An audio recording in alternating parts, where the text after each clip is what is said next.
leave you. They are so affectionate and in your life, and they get where they read your body language. They get where they read your body language, they read your mood. And Delta, she got where she actually knew when the show was about to end. Because I say what? I appreciate your watching. Thank you so much. May God save America. Take care. And when I would say that, Delta would stand up off that my pillow bed over there and stretch as I was saying it. She listened to what I was saying, and she knew a lot of words that I said. A lot of words I said, she know. You ready to go, Melissa? Yeah, or you'll get in the car. She knew a lot of words. She even knew and learned the pattern of how I close my show every night. So and you know what, when you Logan? Get these dogs, they will Delta melt does into the your same life thing. Our Delta. Dolly does the same thing. And then they will read your body language. You can let that go. That's good. And that's what... I need to get me more of those. Dolly does the same thing. She is now she's 2 as of tomorrow. She has done the same thing now. She knows my voice pattern. She can tell when I'm closing out my radio show or my TV show, and she will stand up and stretch. She does it. It's crazy. Absolutely crazy. Yeah, that dog, like my last lab, never spent a night away from me. Had her for 8 years, never spent a night away from me. That dog has never spent a night away from me as yet in 2 years. Lord willing, she never will. But yeah, that dog's with me 24/7. Very rarely she's not with me. She bounces between the house and the studio constantly. All right. Happy birthday, Dolly. Happy birthday, Dolly. That is it. Tweet, text, email, Facebook, Getter, Truth Social, all of that, folks, please. Now, we're going to go and we're going to talk to Courtney and to Patrick, as I said, about this and so much that I think we're going to ask him about tokenization again, but I'm going to ask them this time to get a little more simple in their explanation, because I get so many emails, people asking, I don't understand how that's going to work. Well, I'm going to explain to you tonight how it is I think people will be forced to tokenize the equity in their home. You have your home paid off, and you're saying, I would never tokenize the equity in my home. Well, how could they force you into doing it? I'm going to give you a scenario tonight, and let's see what Patrick and Courtney think. We have so much to cover tonight, and I need you to join us, okay? Need you to join us. We're going to start out and lay the foundation spiritually, economically, and globally, how it all connects. And I promise you, what we're going to tell you, 99.9% of Americans do not know, nor do they understand, and they're not going to be prepared for what's coming. Okay? All right. WorldviewTube.com/sponsors, WorldviewTube.com/sponsors, MelissaProtein.com. Melissa takes it every day, gives her energy, helps her build muscle mass, keep her muscle, keep toned. She says it's flattened her stomach, although I don't think she really needed that, but she's happy with this product. MelissaProtein.com, MelissaProtein.com. You know all our other sponsors, WorldviewWater.net. You got the glutathione, which is in the Numi. I swish with that every day. Melissa got some kind of cold, sore throat. She caught it from Logan. She's swishing 4 or 5 times a day. It's shocking how fast it's knocking it out, detoxing her cells. She does it every day. But when you feel like you're getting sick or you are sick, Dr. Lana suggests swishing 4 or 5 times a day, maybe every hour on the hour, to detox your cells. She's feeling much better today because she's been swishing 4, 5, 6 times a day. There it is, swish for life. Gold, put gold into your IRA. Take physical custody of gold. After tonight, you're going to understand why. After my worldview report tonight, some of you should understand why in that closing commentary. Get your worldviewhealthcare.com. Get your antibiotics on hand. Be your own urgent care. You know I do Bella Grace every day. I do Numi every day. I do Gatatana every day. Dolly gets half a scoop on her food every day. Worldview Talk. We're going to get Tina back next week. WorldviewTalk.com. All these wonderful sponsors, please. We need your support, folks. We just got a bill. I was expecting a bill, but I wasn't expecting it to be $22,000. Okay. So we need your support. These are ways to support us and get something in return. We need your support. Or you can just support us through the foundation, worldviewfoundation.com. It's on here somewhere.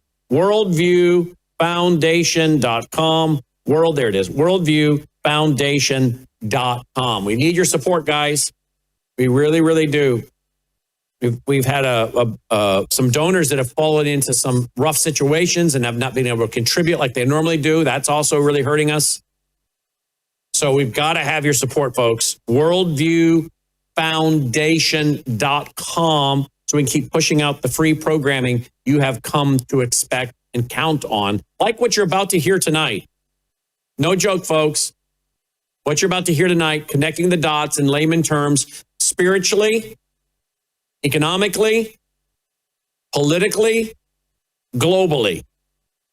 And I hate to say it, the Trump administration is helping to set it all up with tech pros. And the Clarity Act just passed, the Senate Banking Committee. Where are you going to get this kind of information? If we were to go away tomorrow, folks, how many of you would have a very big missing part of your understanding and information through the lens of a Christian worldview? Well, don't let that happen. Help us continue to keep pushing all of this content out, but we've got to have more donors. If you're out there tonight, I'm just going to say it. If you can afford to write a check or go online and give $1,000, $2,000, $5,000, right now is the time to do it. We just got a $22,000 bill. We were not expecting to be that high.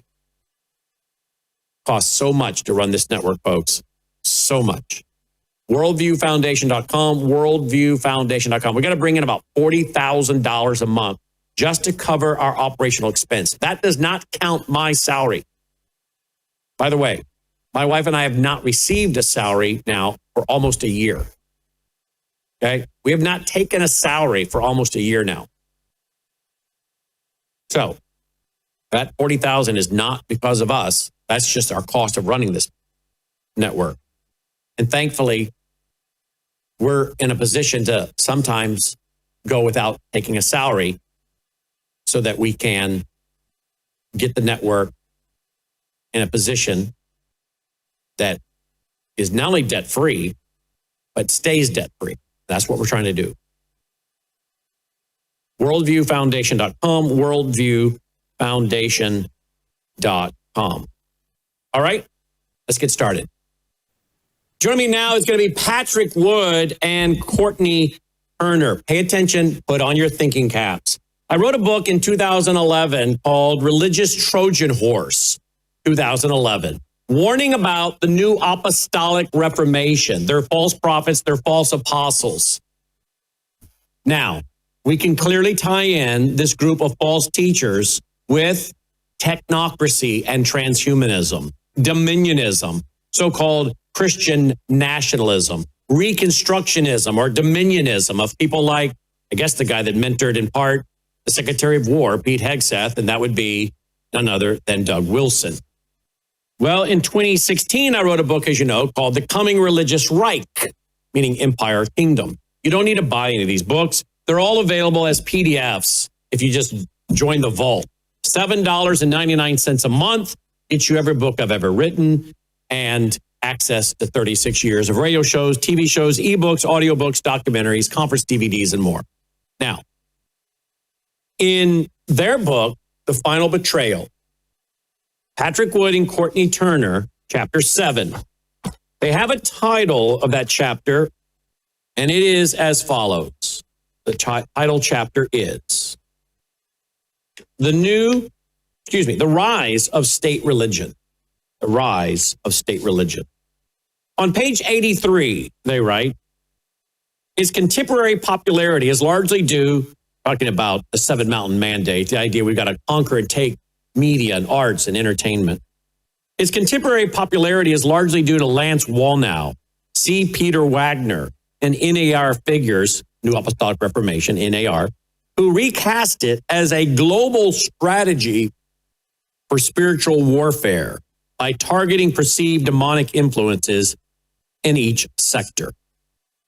According to a survey by Denison University, 41% of Americans, Christians, and 51% of evangelicals agreed with the Seven Mountain Mandate in January of 2024.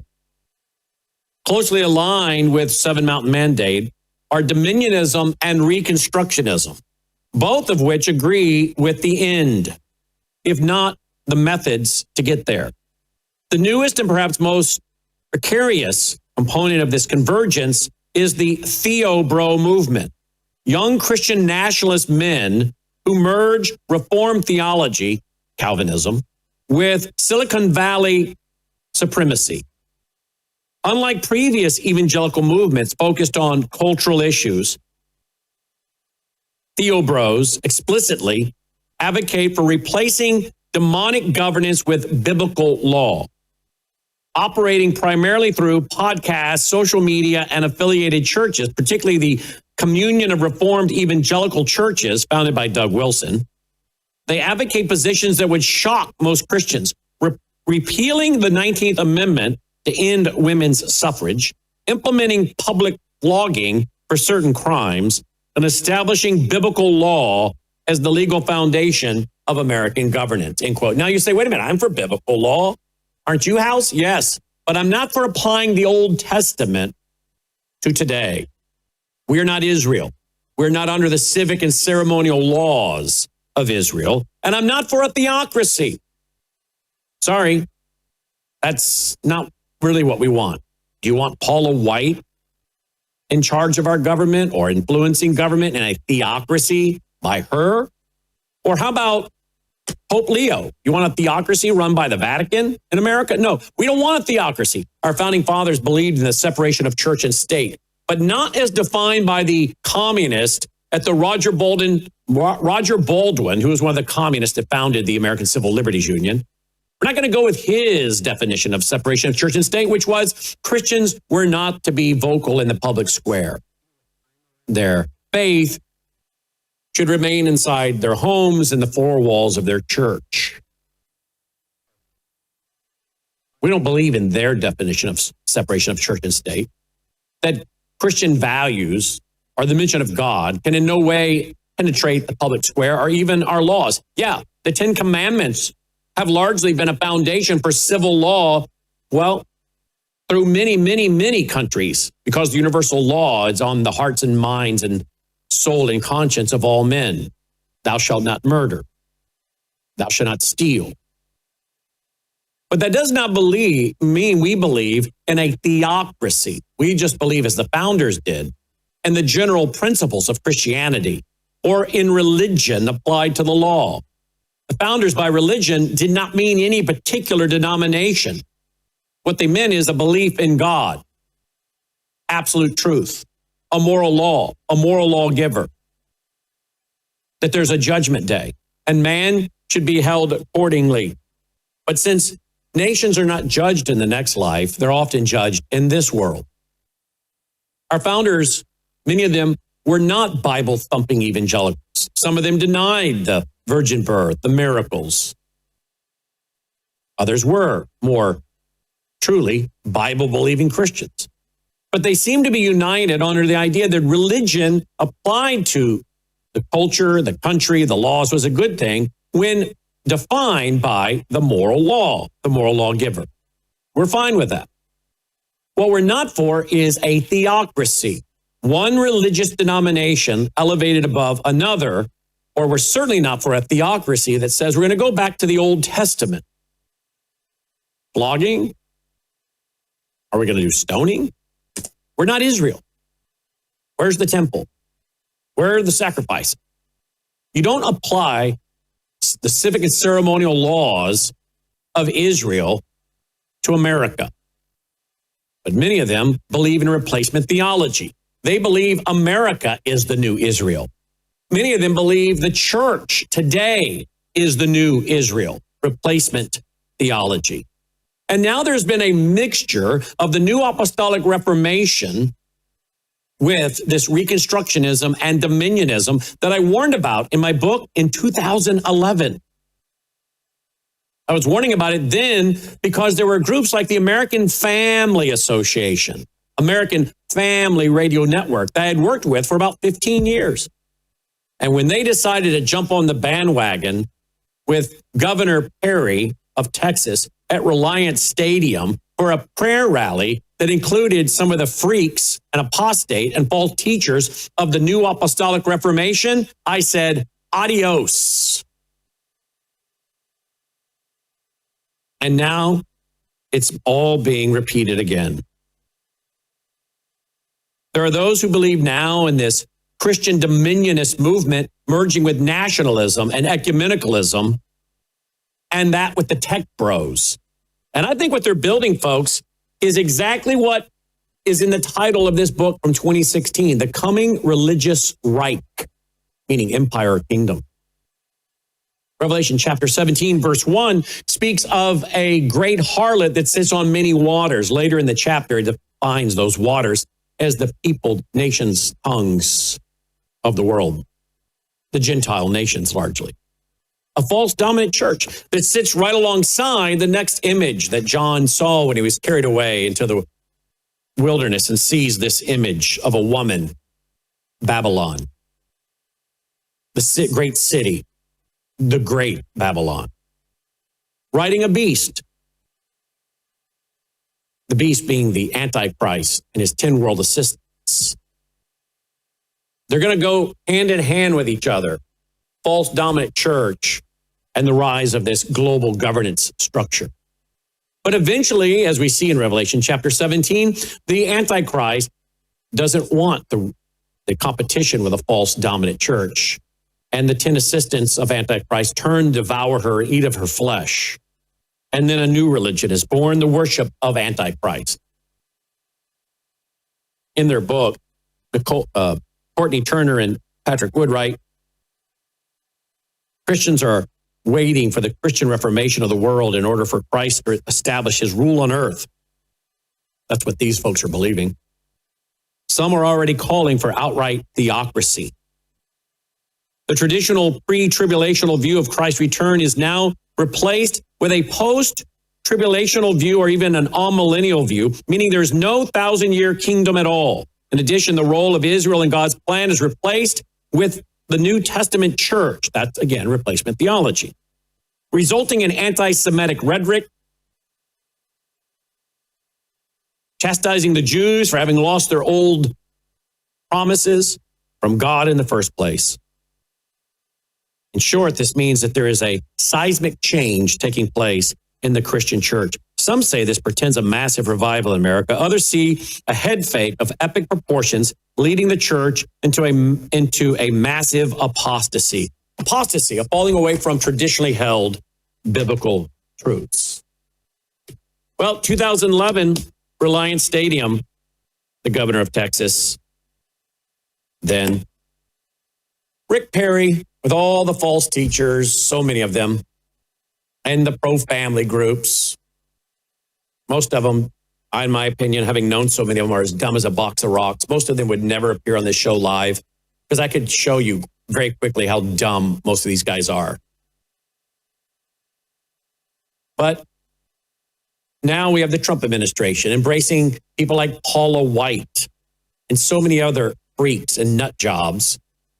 And then the dominionism and reconstructionism of people like Doug Wilson, who has influenced the Secretary of War. And it's culminating this weekend in this. It is called Evangelicals Will Dominate at Rededicate 250 this weekend. Can we show it, guys? Can we show there it is. And who's going to be there? Some real weirdos, in my opinion. You want to see some of them? Jack Graham of Prestonwood Church in Plano, Texas, who put Roma Downey on his church platform. We have it on video. It's in the vault. Roma Downey, who said that one of her favorite authors is Eckhart Tolle, who in one of his books said, man created God in his own image. There's also going to be Samuel Rodriguez, who has praised false prophetess Cindy Jacobs and false prophetess weirdo, and I think that's really being nice, in my opinion, none other than Lou Engle. Oh, yes, and speaking of Lou Engle is reportedly going to be there. Are you kidding me? Are you kidding me? Lou Engle. This guy is in one of the most, you think Paula White is an oddball, theologically and personally? Lou Engle almost makes her look normal. And that's saying a lot, isn't it? Of course, there's also Paula White. Not to mention, we got to throw in Robert Jeffress, Robert Jeffress is going to be there.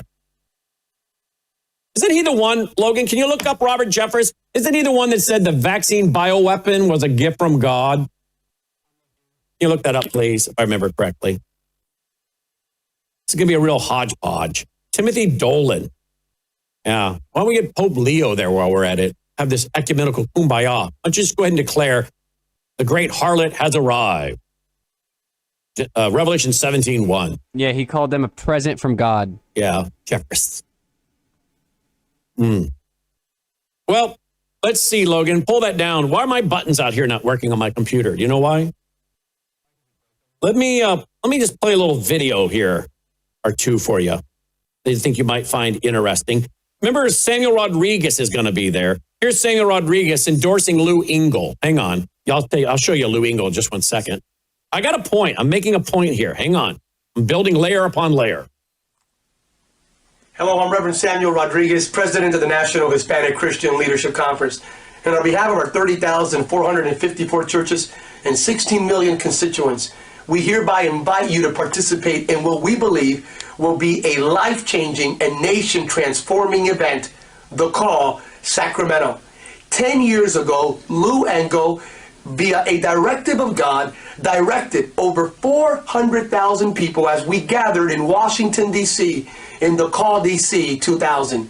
On this, the 10th year anniversary of that historic convocation. All right, so there you go. You get the idea. You get the idea. Samuel Rodriguez, who's taken part in this event this weekend with all these Trump administration MAGA people, endorsed Lou Engle. Okay? Do you know about Lou Engle? Let me show you a little bit about Lou Engle. Okay? You can go to my vault, if you're a member of the vault, and choose in the pull-down menu, search vault.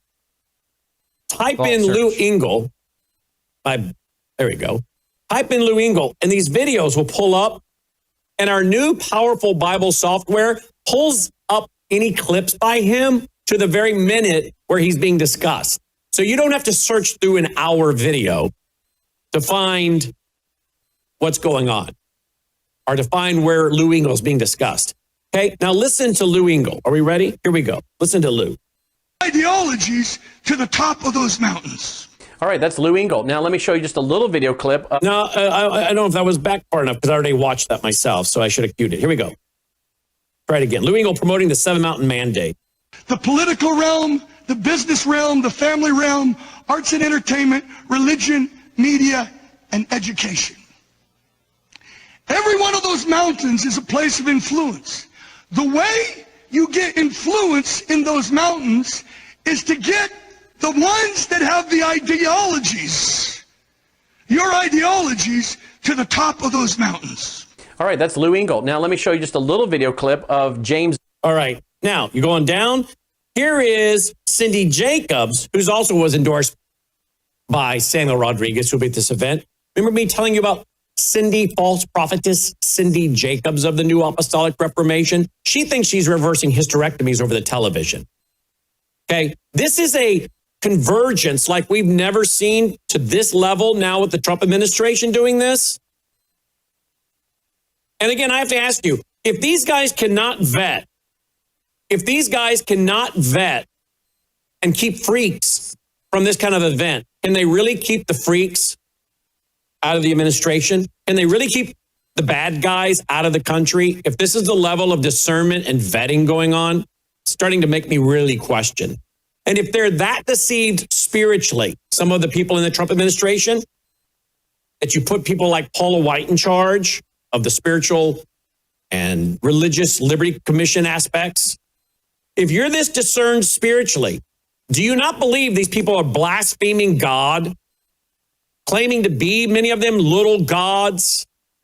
Paula White saying, we're not the only begotten. He was not the only begotten Son of God. Jesus was not the only begotten Son of God.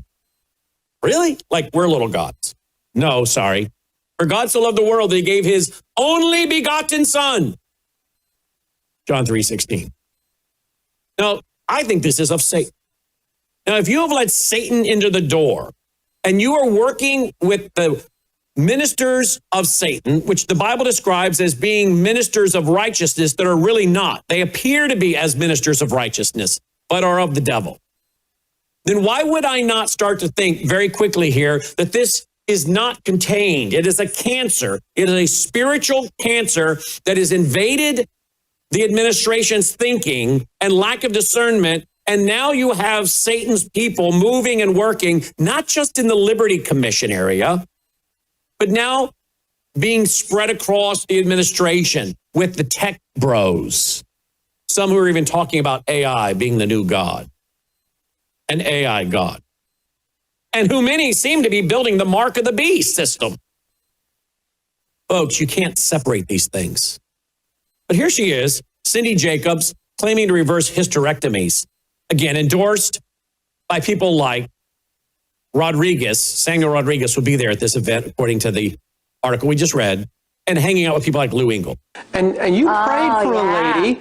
Now, this lady had a full hysterectomy. Yeah, I didn't lay hands on her. I was just like now operating just like I'm doing over television, giving what we call words of knowledge. Yeah. It said there's somebody being healed, barrenness. Yeah. Yeah. Now, I mean, if you've had a full hysterectomy, believe me, you're barren. All the parts taken out. I mean, complete. Yeah, no hope. And yeah. now, what I don't recall, and remind the viewers, was this woman believing for a child, or did she ever testify that what it was? Because what happened is she went to the doctor because she was feeling odd, and she said, I think I'm pregnant. And the guy says, obviously, he's the doctor who performed the operation, and he knew he'd taken out all of her parts.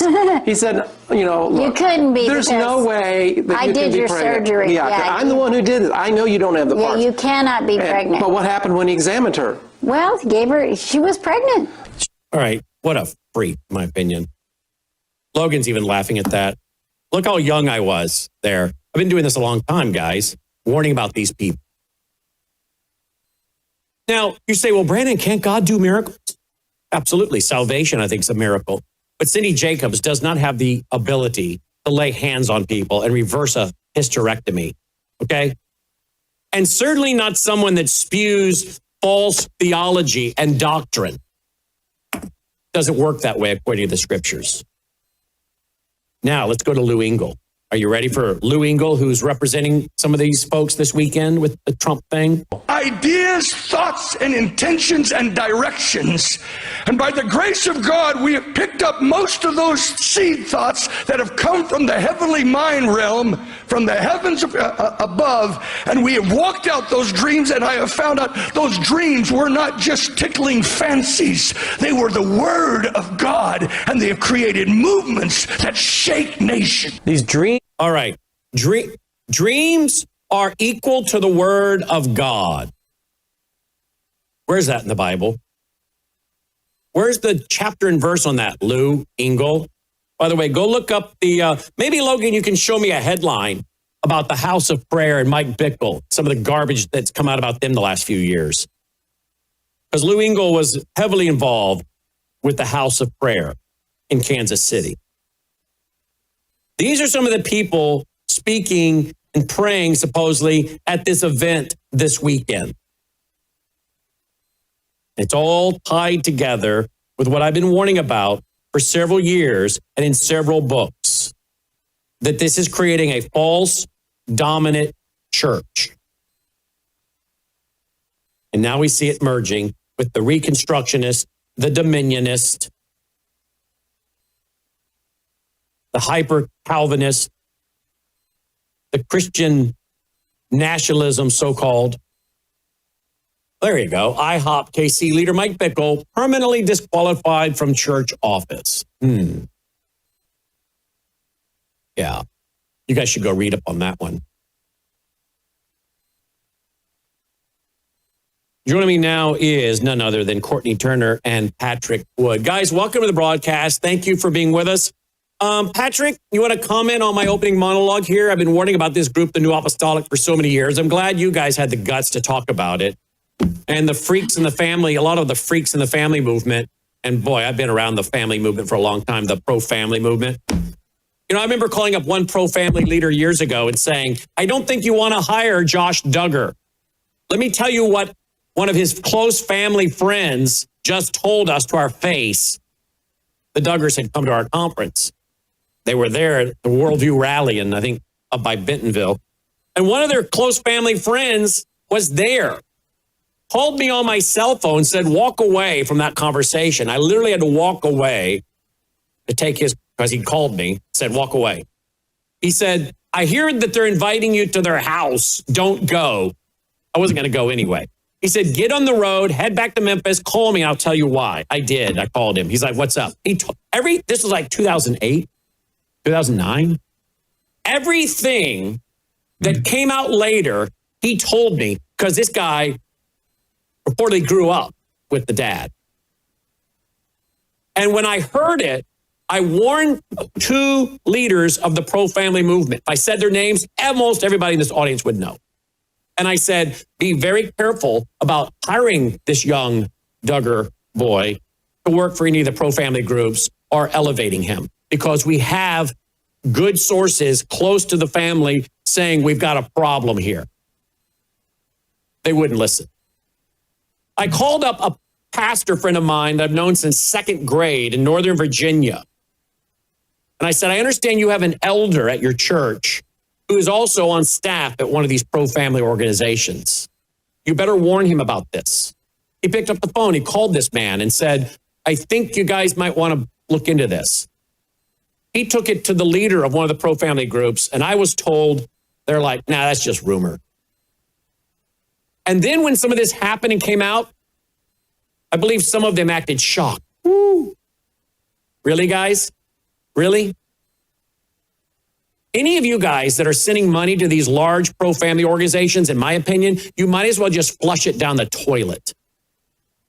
Because we've tried to warn you guys for years that they're largely just professional fundraisers, in my theological and astute opinion. And I document it in Religious Trojan Horse, The Coming Religious Reich.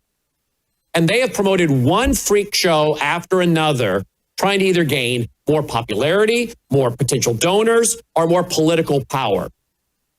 But none of them want us talking about Mormonism. I was told by some of these pro-family leaders on some of their shows, we don't talk about the Catholics or the Mormons. Why? Because you get too much moolah from them, I guess, right? So I'm not shocked by any of this, Patrick. I've been around this group of people. And now we see it penetrating to the highest levels of our government. And this is largely because the, quote, family organizations, a lot of them, not all of them, but a lot of them, and a lot of the, quote, modern church in America have mainstreamed these people. And now we see them on the mall this weekend with Trump people. I mean, there's supposed to be some serious Trump administration officials at this event, Patrick.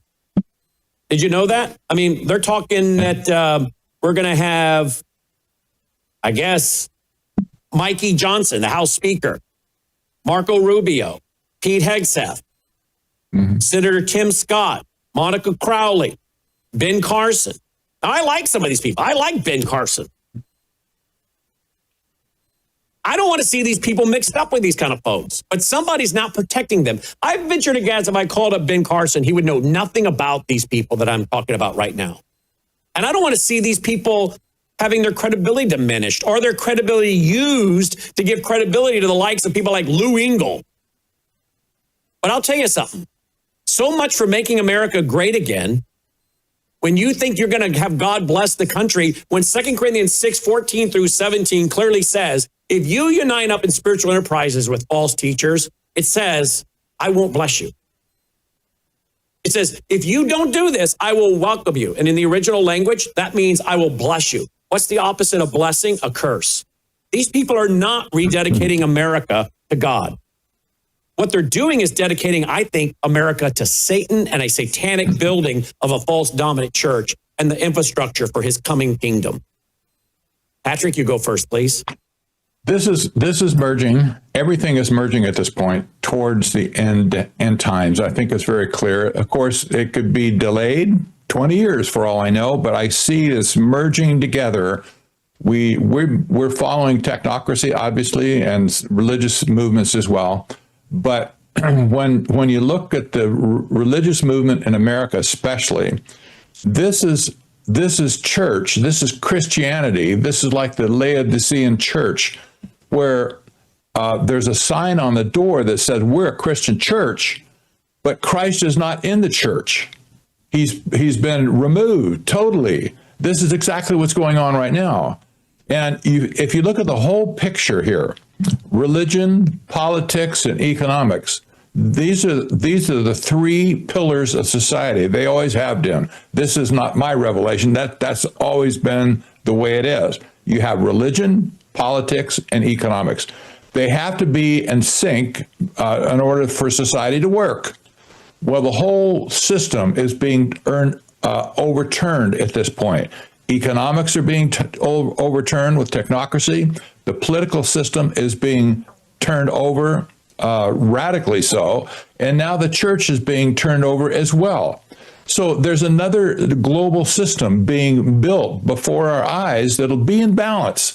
It will be in balance for itself, not in our terms for sure, but the goal, I think that the satanic goal is at this point, is to build a system that can be balanced across these three platforms: economics, politics, and religion. So, this is business as usual, I think. And I'm not surprised at all that Trump would go there. And by the way, most of the people in the Trump administration, I've analyzed some of them, they don't care a whit about religion. They really don't. This is just a prop for them. You're talking about many of the pro-family leaders? Well, no, I'm talking of the political leaders in Washington, D.C. that are promoting people like Paula White. Right. But wouldn't you agree that a lot of our so-called religious and pro-family leaders are just after nickels and noses? Are they really committed? Are they really committed to foundational doctrinal truth?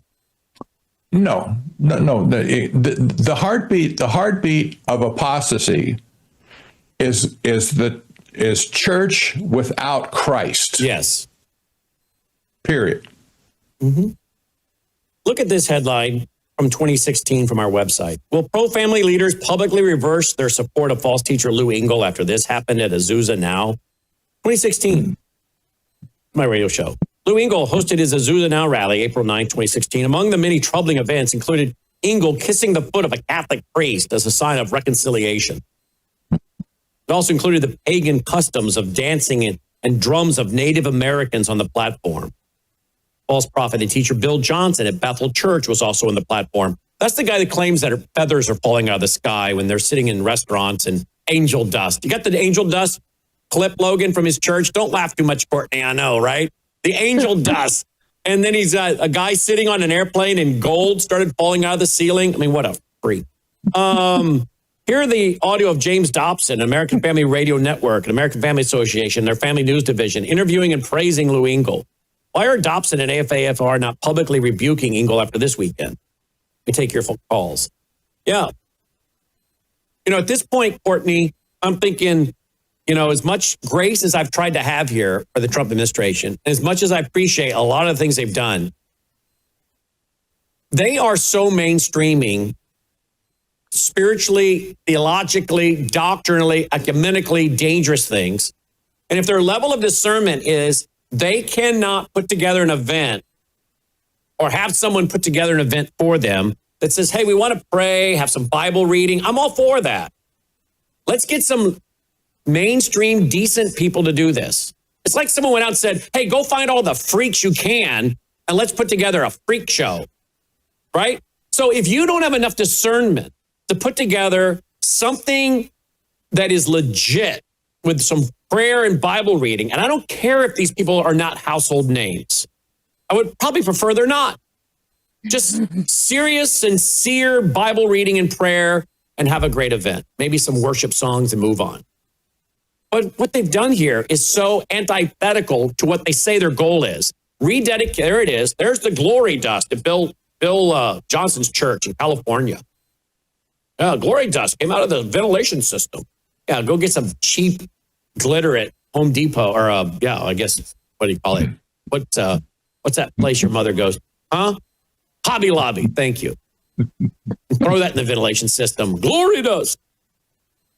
But if this is the lack of discernment that you put in Paula White, I think we got a guy that's been in prison. Pull that up, would you, Logan? I think a guy is in prison, a jihadi guy in prison on the Liberty Commission of the Trump administration. Who's in prison.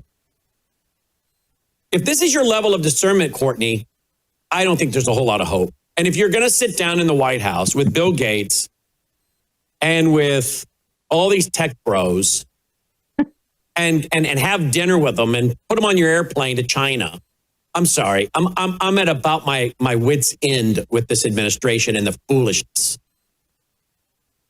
Yeah, I would agree.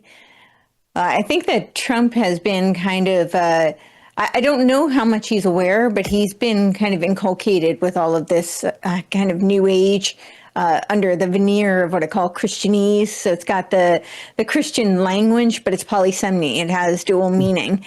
And, he talks about like Napoleon Hill and all of these. Can I just interrupt you right there? Napoleon Hill, who, by the way, sadly is recommended by many pastors. Napoleon Hill, a New Ager, who said, think and grow rich. He said, I won't set down every word. A group of masters traveled across thousands of miles into the night, into my study. He was telling him what to write down. They traveled thousands of miles across the night into my study. I shall not put down every word of what they said. Much of what they said has been presented in this book and will be presented in the chapters to come. You have been under the guidance of the great school of masters to reveal the secrets. This is Napoleon Hill, Think and Grow Rich. Really? Okay, demons. Now, if you're going to quote Napoleon Hill, you're going to hang up Paula White, and you're going to promote wasn't it Vincent Peale? Norman Vincent Peale, thank you. Yep. We're into the occult realm here, people, right? Yeah. Courtney? Yeah, very much so. So I think that he's been long steeped in this kind of milieu, and I don't know if he knows that this is a cult. I'm not attributing that kind of witting propagation to him, but I think he's been steeped in that, and so to him that is Christianity. But he's not realizing that he's or maybe he is, I don't know. But there is I'm seeing this across the board where there's so much of the language has been co-opted. And so people don't necessarily, the audience that's receiving this, because the American public should be pushing back. But because for so long, the indoctrination has been trained where people are not equipped to be able to realize that this is actually what Joseph Piper, and many other traditions have called it, but his book is 55 pages. And so it's a really, useful read in this regard, but he calls it the Platonic nightmare. And essentially he's saying that it's not, it's not a specific entity or person that's going to come and be the tyrant.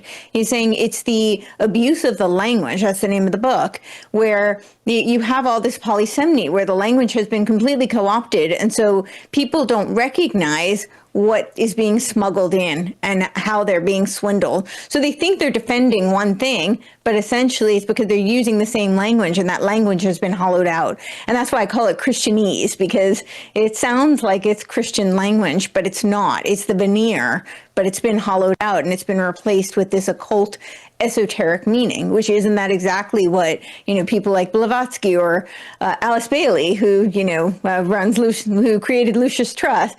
I mean, she literally said that she created the arcane school, which was for the initiates, and said that it would be the esoteric language that only the initiates would understand. And by the way, she also said, check it out, their own website. I got the screenshot. Yeah. Lucis Trust was known as Lucifer Trust. Okay. Then they changed the name. It was Lucifer Publishing. Yep. Lucifer Publishing, Yep. yeah, in 1922, and then it got renamed in 1924. And her husband, if I remember correctly, was heavily involved with the Masons. Yeah, so he was Foster Bailey, was a Freemason, a high-level Freemason, and she was known as a co-Freemason, which is very interesting because women are not Masons, but there were some co-Freemasons, and there were three very famous ones, and they were all members of the Theosophical Society. So Madame Blavatsky, Alice Bailey, and Annie Besant, Annie Besant was actually also a founder of the Malthusian League. It was actually called the Malthusian League. And it was like a progenitor to what's now known as Planned Parenthood.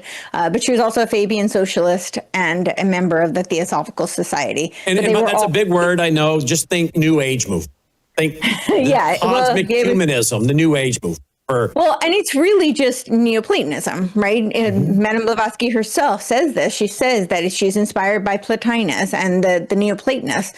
So it's just the Theosophy becomes rebranded Neoplatonism, which is basically just a codification of the ancient mystery religions. And then you have the New Age movement, which grew out of it. But the New Age movement was popularized by essentially the Aquarian conspiracy, which was ostensibly authored by Marilyn Ferguson, who was the assistant to Willis Harman. Willis Harman was the lead reviewer and editor on and organizer of the Changing Images of Man study that was done out of Stanford Research Institute.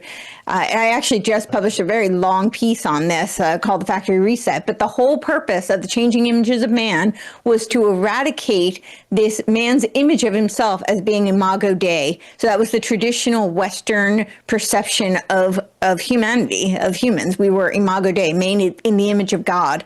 They said that was exhausted and tired, and they needed to do away with it. They needed to replace that with a perennial vision of man, which essentially, this is why I always describe it as being versus becoming, because the becoming of metaphysics is essentially the substrate that is required for the transhuman and technocratic agenda.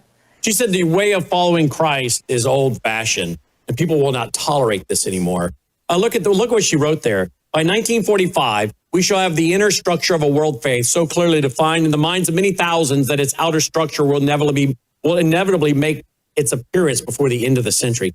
The inner structure of the World Federation of Nations will be equally well organized by 1965, and its outer form taking rapid shape by 2025. Logan, what year did she die? 1959? Can you look it up? What year she died, please? I thought it was 1949. Was it 49?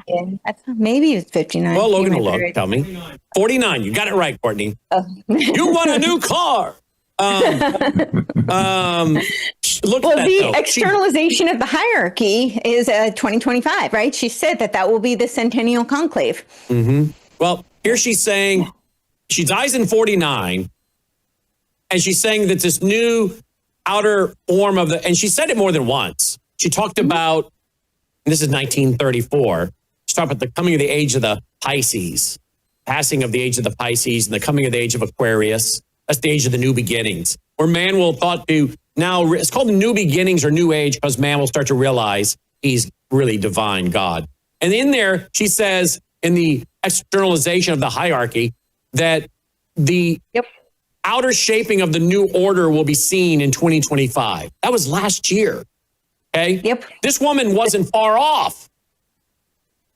Well, they had their Centennial Conclave. I mean, that was part of the esoteric mission was to have this Centennial Conclave in 2025. And at that same time, they do it around that red moon, right? The new moon that they think is very spiritual.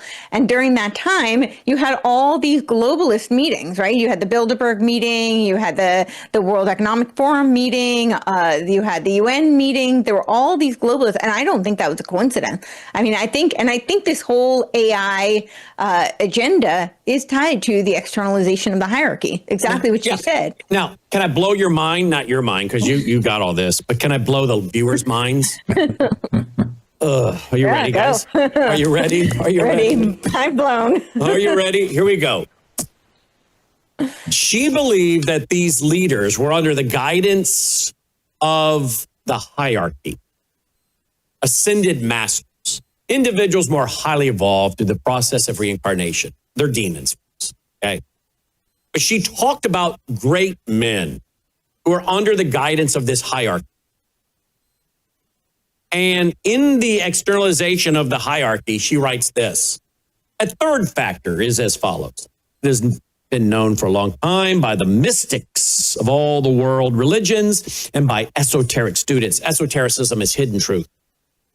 That certain members of the planetary hierarchy are approaching closer to the earth at this time. By this, I want you to infer that the thought or the mental attention of the Christ and of certain of his great disciples, the masters of the wisdom, is directed or focused at this time on human affairs, and that some of them are also preparing to break their long silence and may appear later among men. Now, I don't know about you, but This is where you start bringing in the UFOs and advanced civilizations and individuals that have hidden knowledge, esotericism.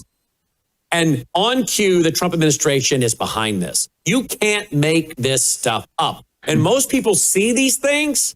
If they do, they have no idea how they're all connected, Courtney. Well, so 4 days before Trump went to China, the Artificial Intelligence World Society did a rebrand, and they called themselves the Artificial Intelligence Wisdom Society. So they are invoking this whole ancient wisdom tradition to AI. So I have an article that will be following our Pax Silica discussion that is on this rebrand, and it's a follow-up to, I had done one called Happy Birthday America, Now Hand Over Your Sovereignty. That was all about this launch that the AI World Society did in conjunction with Boston Global Forum. So the Boston Global Forum original book that was what the AI World Society was predicated on was Michael Dukakis's book called Remaking the World Towards the Age of Global Enlightenment. And I kept saying that was a nod to the New Age movement. And if you look at their website, it's all very mystical, New Agey. But now, as of May 1st, which is interestingly enough, the 250th anniversary of the Illuminati. I don't know that that's why they picked the date. I can't confirm that, but it's interesting to note. It is the anniversary, 250th anniversary of the Illuminati. And they launched this, they rebranded the AI World Society based on this new book that's called America at 250, a beacon for the AI age. So I've been calling this AI World Society, which of course is the Centennial Vision 2045 for the UN, I've been calling that the soft technocracy, and then what's going on with Pax Silica and the merger of, with China. This is the hard technocracy. And that very much falls in line with what I've been saying about the Game B cosmoerotic humanist movement, which is also like that soft theosophical kind of technocracy versus the dark enlightenment, which is the very, autocratic top-down kind of technocracy. But ultimately, the endpoint, the telos, is the same. It's all about creating this noosphere, world brain, hive, cybernetic organism. Look at what else she went on to say, Patrick. I want you in on this. Hovering today within the aura of our planet are certain great spiritual forces and entities awaiting the opportunity to participate actively in the work of world redemption, readjustment, and reconstruction. Their presence is sensed at times by the spiritually minded people of the world, and their reality is recognized by the mystics and occultists working in every land. Men and women express this recognition according to the trend of their religious and psychological training and their particular mental or emotional bias. The advent of Christ, or his second coming, is anxiously anticipated by many Orthodox Christians who regard this world war as indicating the end of the world and as preparatory to the appearance of the Christ to bring peace on earth. Others, more orientally minded, await the appearance of an avatar who will transmit from God the needed world message or new type of energy. Prophecy and astrology indicate a coming one, and their many differing opinions seem to converge on him. Occultists invoke everywhere the forces of light and call for the appearance of that extraplanetary potence to whom they give the title Spirit of Peace.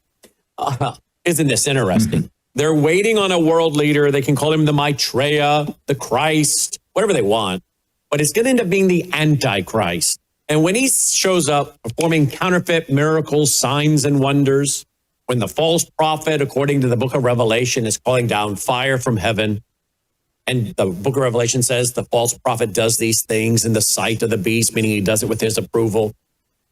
Thank you, pro-family groups who have mainstreamed the freaks of the Word of Faith movement, like Lou Engle and Paula White and the rest of these clowns, and fully prepared the world for ecumenicalism and occultism and counterfeit miracles, signs, and wonders. Isn't it interesting? They're so pro-family, and they want to tell you how they're for faith, family, and freedom. Really? These people, I know them. They don't have the guts to come on my show live because they know I know who they are, what they've been up to, what they're all about. And when we asked them quietly on the phone back in 2011, do you know who these people are? Do you know what they're saying? Do you realize they blaspheme God? They claim they're little gods running around on earth. They claim they're reversing hysterectomies over the television. They actually had the guts to put out a statement telling us how one of them did, whose pro-family group is based in Mississippi, that Cindy Jacobs has a very orthodox doctrine. Go read her doctrinal statement. Patrick, you and I know they love to wave around a doctrinal statement. That doesn't mean squat if it contradicts what you teach. And isn't it interesting that they're waiting on some kind of occultic, mystic individual, the Christ? They're all preparing the way for the Antichrist. And now the tech bros hop on an airplane, Air Force One, go over to China and want to somehow incorporate China into the beast system. That's what your article was last night we talked about. That's about right. I'm impressed. 20 years ago, the people that you talk about here, the spiritual nutcakes, they appealed to a certain segment of society that were concerned about spiritual things. And, we just kind of left them alone. They're in their own world, and that's their world. Okay, we try to convince them, don't do that. But nevertheless, there was a certain segment of society that was prone to that stuff. But now it's merged, or it's starting to merge into the economic and political system. And I think this is by intention from the devil, honestly, where they're merging together all across the spectrum, economics and politics, especially. Well, there's nothing else. So it makes sense to me that this is one more sign that there's a spiritual conspiracy going on here to blend these things together. There was no talk 20 years ago about, well, maybe a little bit, but not much, about blending Washington, D.C. with Paula White Cain, or that theology. It was out there, but who cared? Nobody cared. All of a sudden, we see it's a mainstream event, and there's just everybody saying, "Oh, that's a wonderful thing. That religion is finally taking its place in society." Well, I don't think so. This is a major deception on all fronts at this point. Technocracy is a major deception. Most people can't even see it. When they look at it, they can't see what we're talking about. When you talk about the political defrauding that's going around at this point, with people just say, "Well, this is my world. I live in the political realm, if you will." They can't see anything else other than that. Now, all of a sudden, the spiritual aspect comes into it, and it's just confusing everything. It's making the whole ball of wax something other than the sum of its parts, honestly. Alice Bailey wrote in Esoteric Psychology, Volume 2, they train the members of the new group of world servers in the task of changing these ideas into ideals.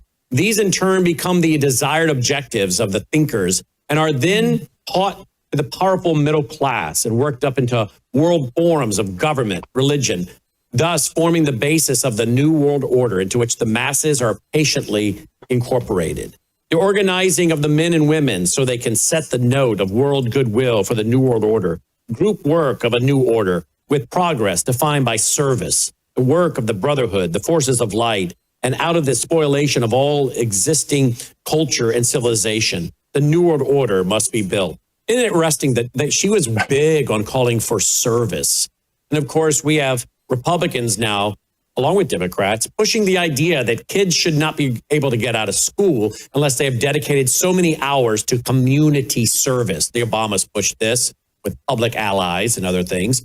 And this, of course, is being now pushed in, sadly, this administration with others. So we're seeing all the dots connected. Now, with that, now that we've laid the spiritual foundation, I believe, of what's going on to a degree, I want to move to your article and talk about it together, you and Patrick. Here it is at Technocracy, News. Here it is. Pax Silica. Who owns the rails of the AI civilization? And you're talking about it. The State Department calls it Pax Silica, a U.S.-led AI and supply chain framework built around secure technology, supply chains, economic security, artificial intelligence, critical minerals, semiconductors, energy, manufacturing, infrastructure, and trustworthy systems. The declaration signed in Washington on December 12, 2025, described the objectives as building secure, prosperous, and innovative global technology supply chains. Its founding signatories included the United States, Australia, Japan, South Korea, the United Kingdom, Singapore, and Israel. Its language is revealing. Reliable supply chains are indispensable to economic security. Artificial intelligence is a transformative force, and the AI revolution is recognizing the world economy and global supply chains.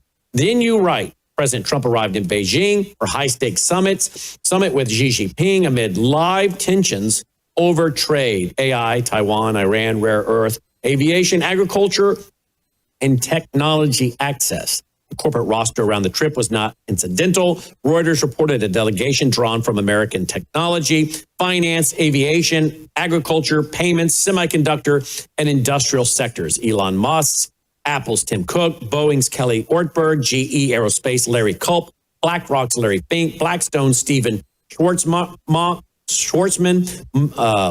Micron's Sanjay Mahatora, MasterCard's Michael Bach, Qualcomm's Christina Ammon. They got Visa. I don't care about their names. I want their companies. Visa, Cisco. I mean, on and on we go. Of course, NVIDIA, Elon Musk, X, obviously. What does all this mean to the layperson? In layman terms, what does this mean, Courtney? What does it all mean in layman's terms? I feel like I get that asked a lot. I thought this was layman terms. You have a very big vocabulary. She thinks her vocabulary is layman vocabulary. Don't we all talk like Courtney? She's smart, folks. This woman is smart. She is very smart. Okay, keep it simple for us. So essentially, well, I want to start with there's been this whole narrative around like China, the multipolarity, the rise of BRICS, right? That we have to compete with China because China is going to beat us in the whole AI race. Wasn't that that was the framing behind the AI governance stack, right? That Trump put out. And so that's what a lot of Americans have bought into, that we're in this big race. And actually, even Chatham House did this whole Cold War with China. They did a simulation of it back in 2024. So who knows if they were setting the stage for one, chicken egg kind of question. But either way, that's what a lot of Americans have bought into. So here, what we're seeing is that essentially this whole Pax Silica framework has created leverage. So that China has to come to the table. And I don't know, Pat might know better than me, but I don't know if Trump was aware of this and this was him playing 10D chess. I tend not to buy into that narrative. I think he has a lot of architects behind him, people like Kushner and some of these others who are more of the architects behind it. But he is a great negotiator and deal maker. So I think he's good to be the front man that comes to the table with these sort of things. That's what he spent his whole life doing. So essentially, Pax Silica, with all these other countries, has now built this kind of cage around China where they have to.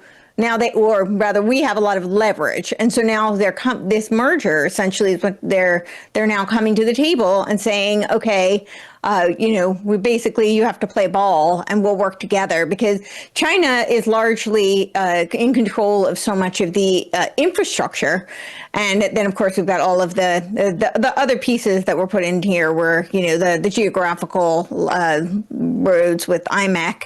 But then there's, of course, the hardware.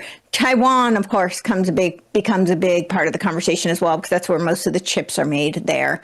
But so essentially, it becomes a merger, the two working together to create this global technocracy. And then, there was do you think the trip, like Patrick, was really all these other things we were told it was about was just the window dressing. This was loading the airplane up with a bunch of tech bros, going over there, asking China to join their version of the New World Order, that the new system they're building, come join it. Is that what they were doing?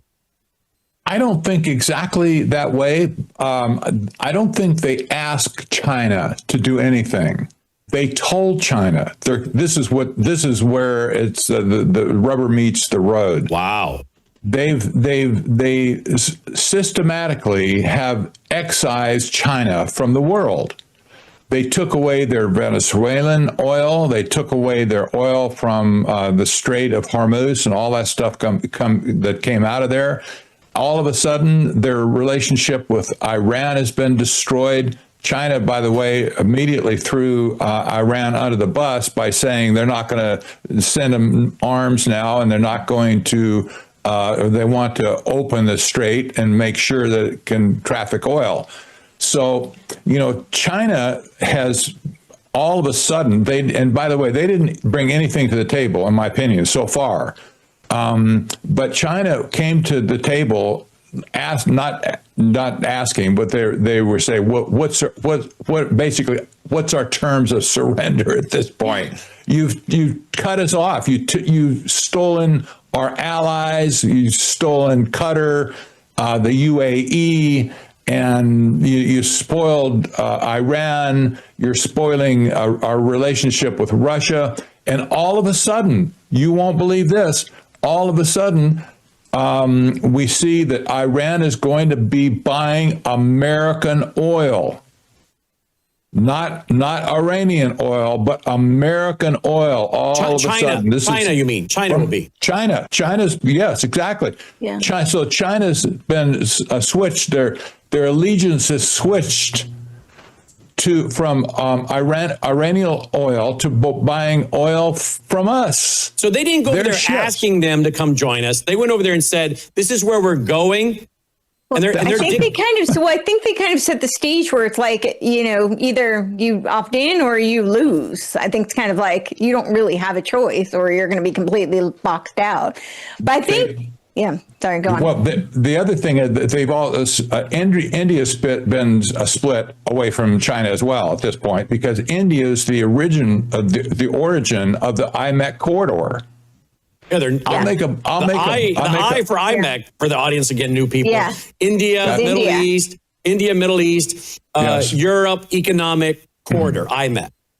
I'll make a bold prediction here. This is just based on my experience, whatever, just the way I'm reading it right now. There will be a time in the future, I think, that China decides to throw all of its weight against or for the IMEC corridor and join it. I can see their Belt and Road Initiative fitting in hand in glove to make the IMEC corridor even greater than it is right now. It just makes sense to me. Which fits with Bible prophecy that we've been saying. And what? All the power, all the influence, all the money, all the attention is going to the Middle East, right? And that's, again, not to plug a book, because I'm not selling it, The Coming Religious Right. That was the premise of the book. To watch Babylon, 58 miles south of Baghdad, came out in 2016. There wasn't much I had. I just believed the Bible. I did have 2 Army War College professors saying we should move the United Nations to Babylon.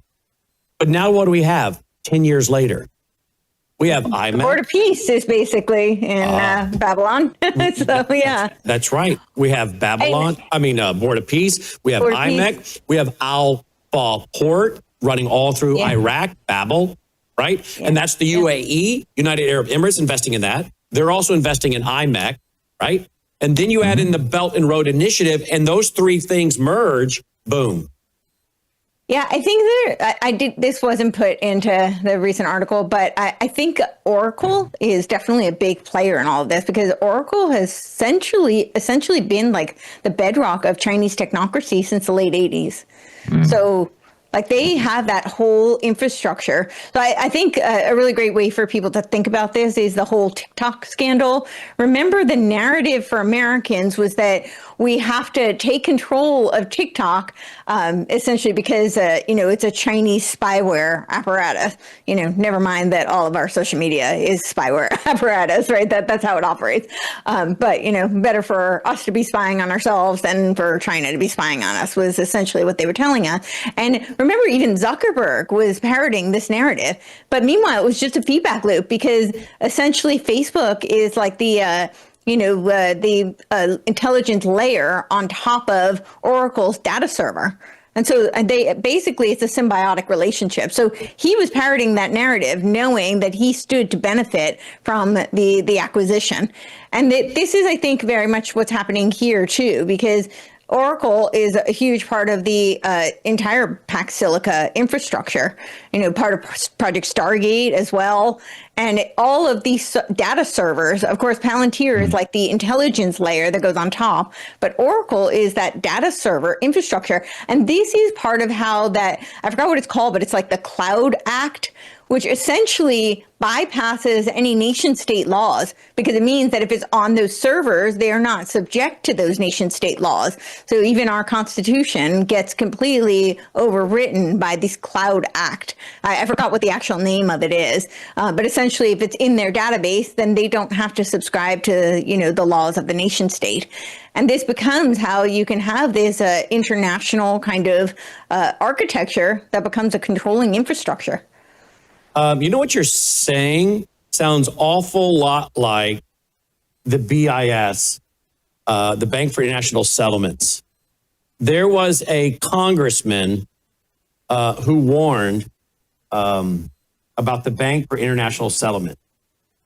And they tried poisoning him multiple times. And it's in my book, Grave Influence, if I could find the quote real quick.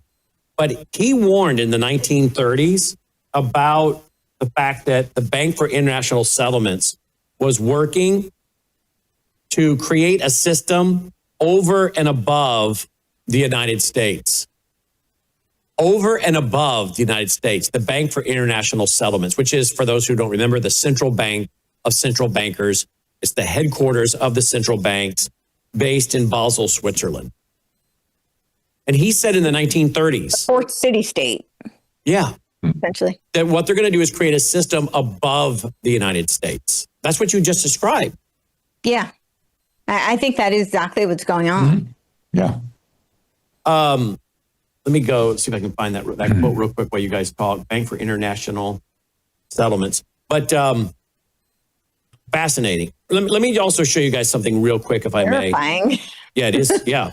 Look at this real quick, guys. This is if you're a Vault member and you join the Vault for as little as $7.99 a month.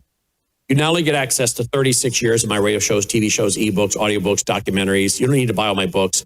They're there in the library. But we've just implemented phase 1 of our very powerful Bible and biblical worldview software. Okay. And if you go to the Vault and you hover your cursor over Vault at the top of the page, one of the options is Vault Search. And I just put in iMech. You saw me use it a while ago for Lou Engle. Put in iMech. Look at all the shows that popped up, and they're ready to go. Okay, they're ready to go, queued where we're talking about iMech. Okay? You don't need to wade through all these broadcasts to find where it's being talked about. All of them have queued up, ready to go. And you can even then click view original video. Like, well, I'd like to watch that whole thing. This has taken months and months and months to have built. And it just keeps going, folks, because look how much we talk about this, right? So I just want you to know, you can do so much work and research on this, okay? And I hope you will. That's, again, worldviewtube.com/vault. So let's go back to your article. And this is phase 1. Wait till you guys see what's coming next. Okay. It's hard to organize all of our research because we have so much of it. Patrick, you get that. Totally. But this is helping us do that. Let's go back to your article at technocracy.news by Courtney.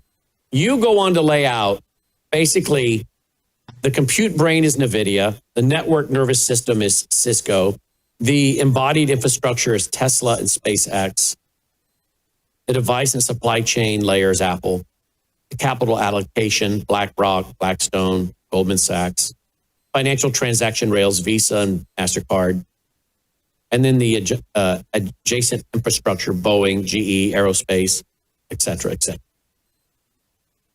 What is it you're trying to say about these companies? Tell me about this system you're talking about here. Do you have a name for it?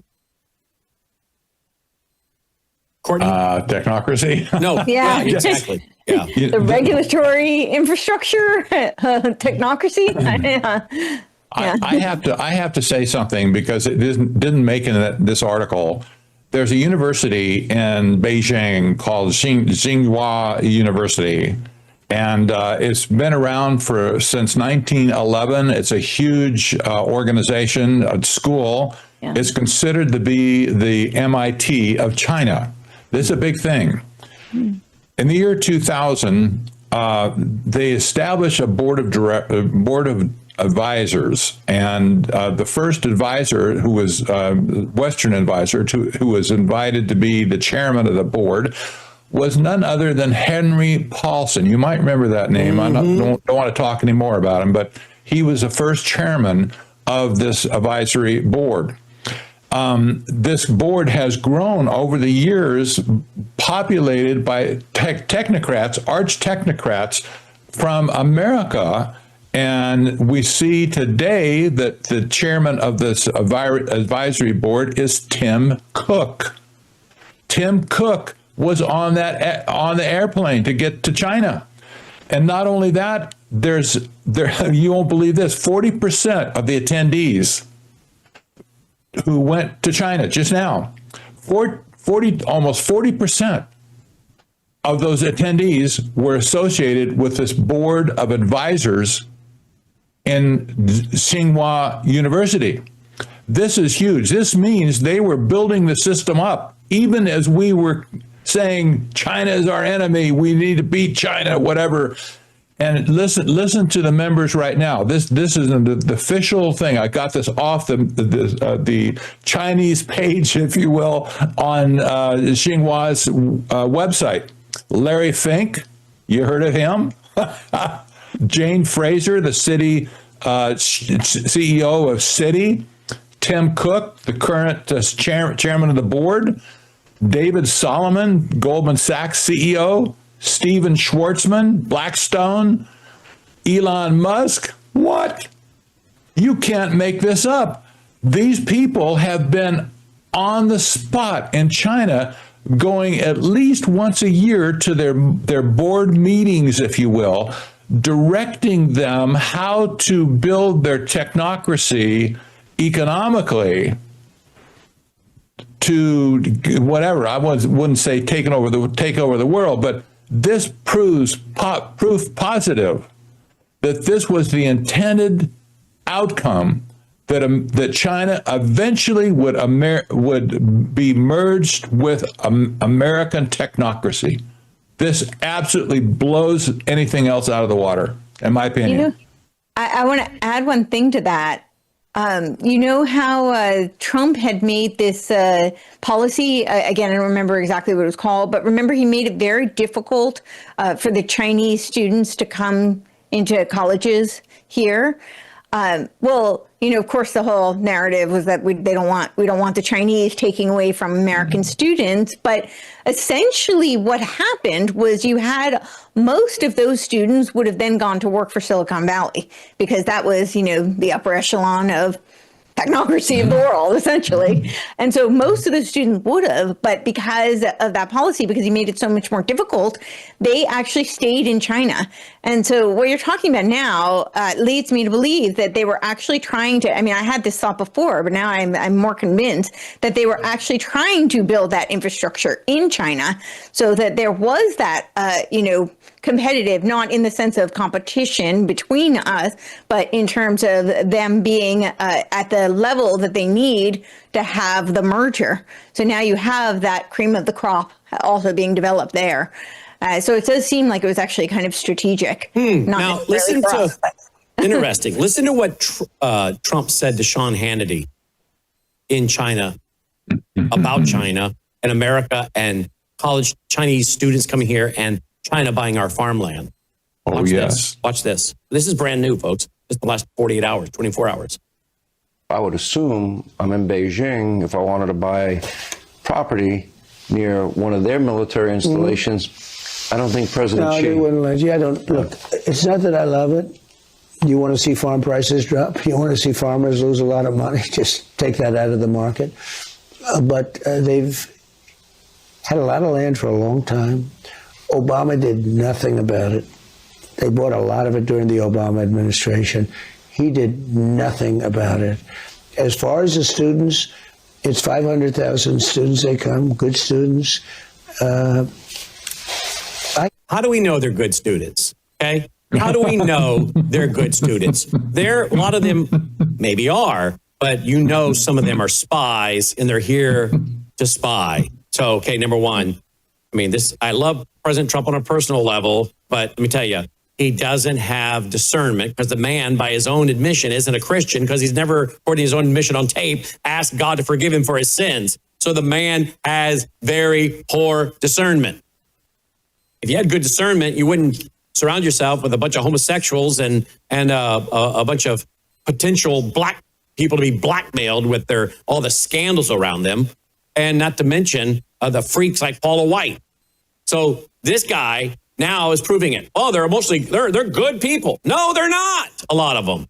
Could tell them, I don't want any students, is a very insulting thing to say to a country. They would then immediately go, Really? Really?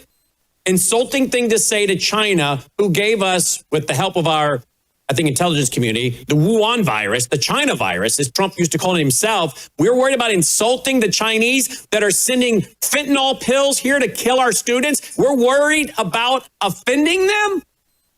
What has happened to this man? out and start building universities all over China. I got to back it up so we get the full context. It's 500,000 students. They come, good students.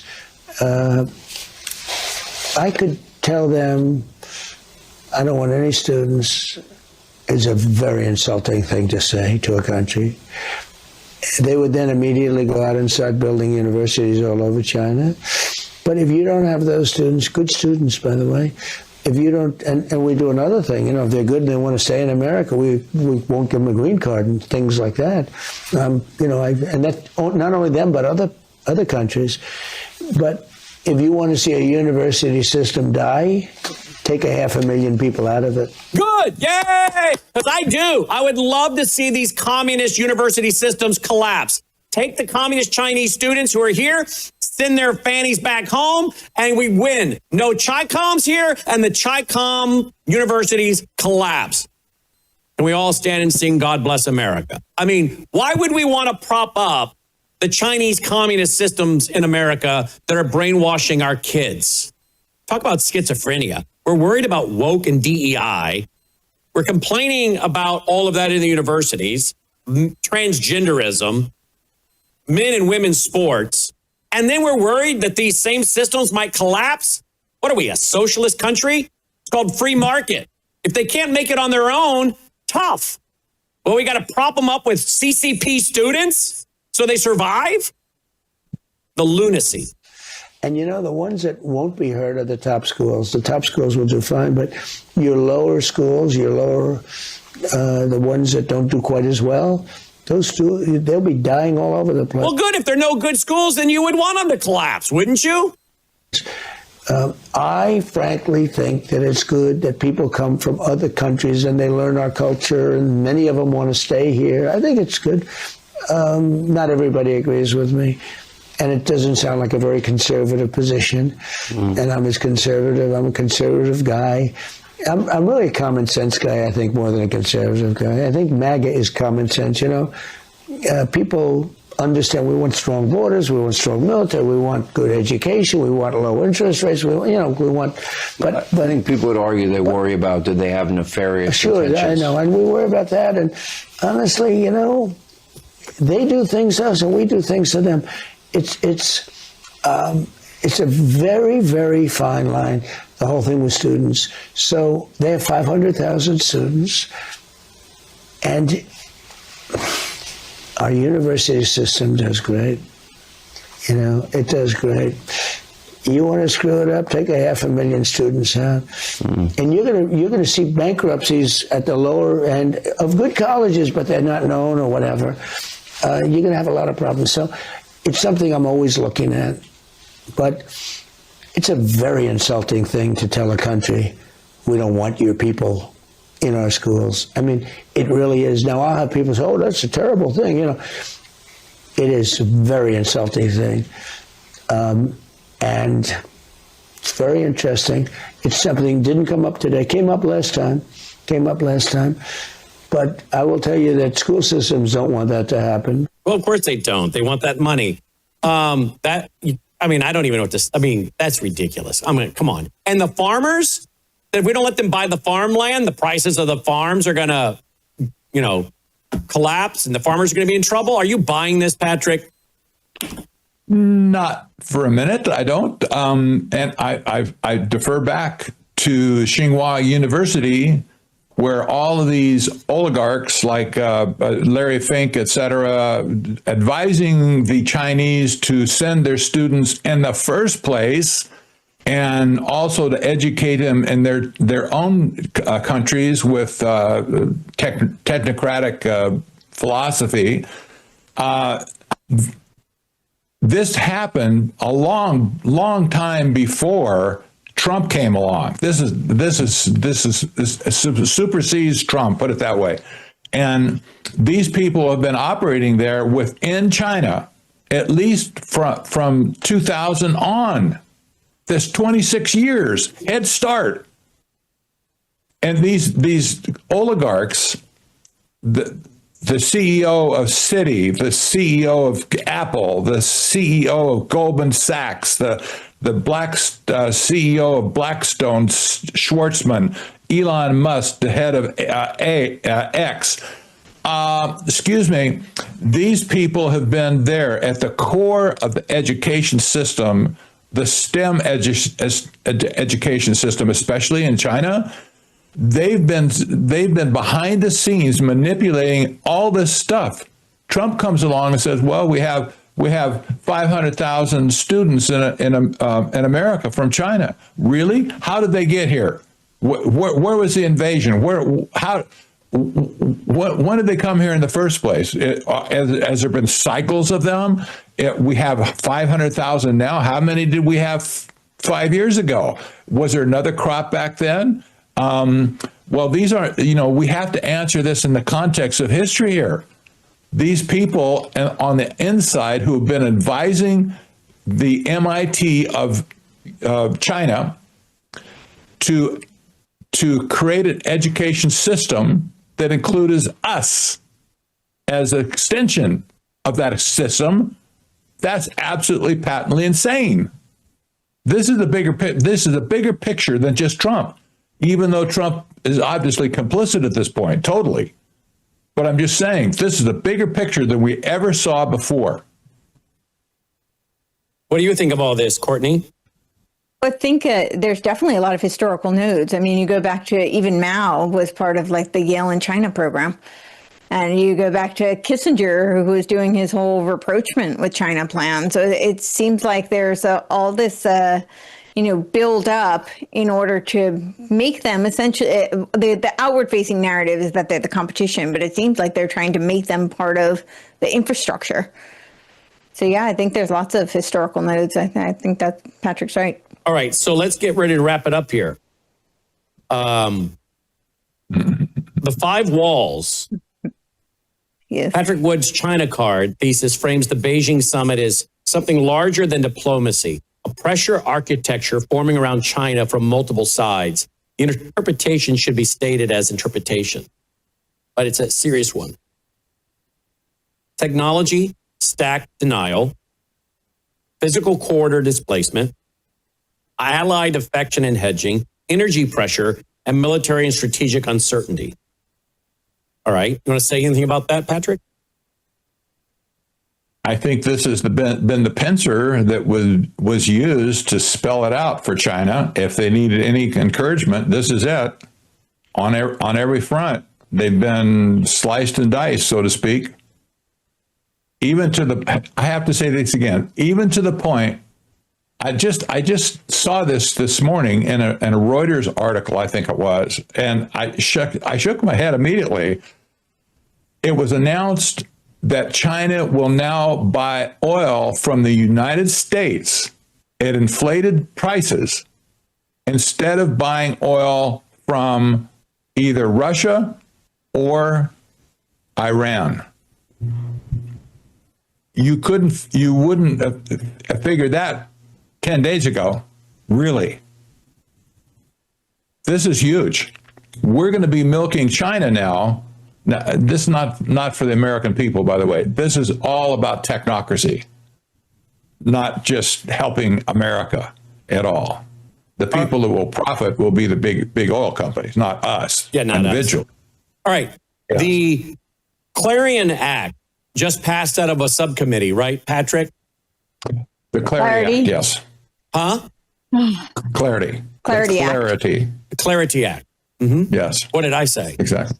Clarion, but I guess that could fit too. It could fit. Well, we're giving a clarion bell. We're giving a clarion call to wake up, pay attention. But the Clarity Act. Sorry, it's been a long day. The Clarity Act. It passed out of a committee yesterday, right? The Senate Banking Committee.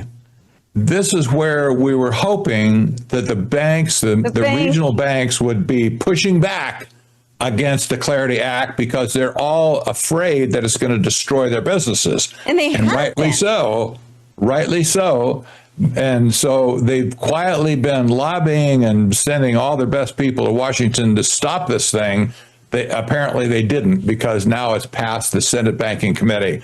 I don't know if they have another card up their sleeves, maybe, but at this point it looks like it's going to sail through. And if it does, it'll be this final part of the architecture of what we documented in our book last year. All right, you put this in your. Is this your graphic, Courtney? Yep. You want to tell us about it? It's a great one. Yes. Let me see if I can pull it up so I can look at it in front of me. And by the way, guys, do we have a video clip from her by her very talented husband? Yes. Absolutely. Yeah, please. Yeah, we do. Get Logan. He has it, please. Yeah. Great. Yeah, so let me, because I can't see that. Where is Logan? Okay. He had to go to the potty, so we give him a break every now and then. The old man doesn't get a potty break. He has to sit here. I'm doing pretty good at 57 to sit here this long without going potty, right? So you're doing pretty good too, Patrick. Not to get too personal. Not to get too personal.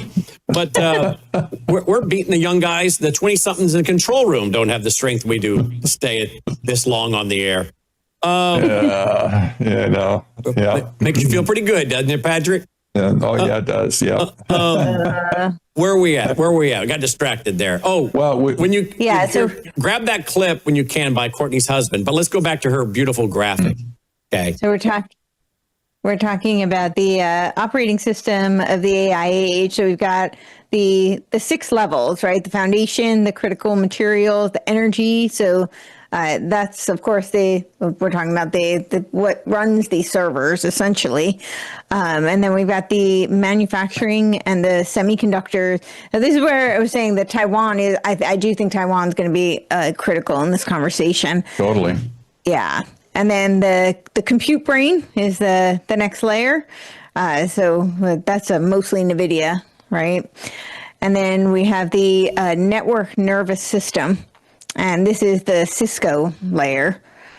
And then from there, we have the capital allocation. I can't seem to get this to zoom in. And the payment rails. And so this is really this whole tokenization infrastructure. And that's why the Clarity Act becomes so relevant.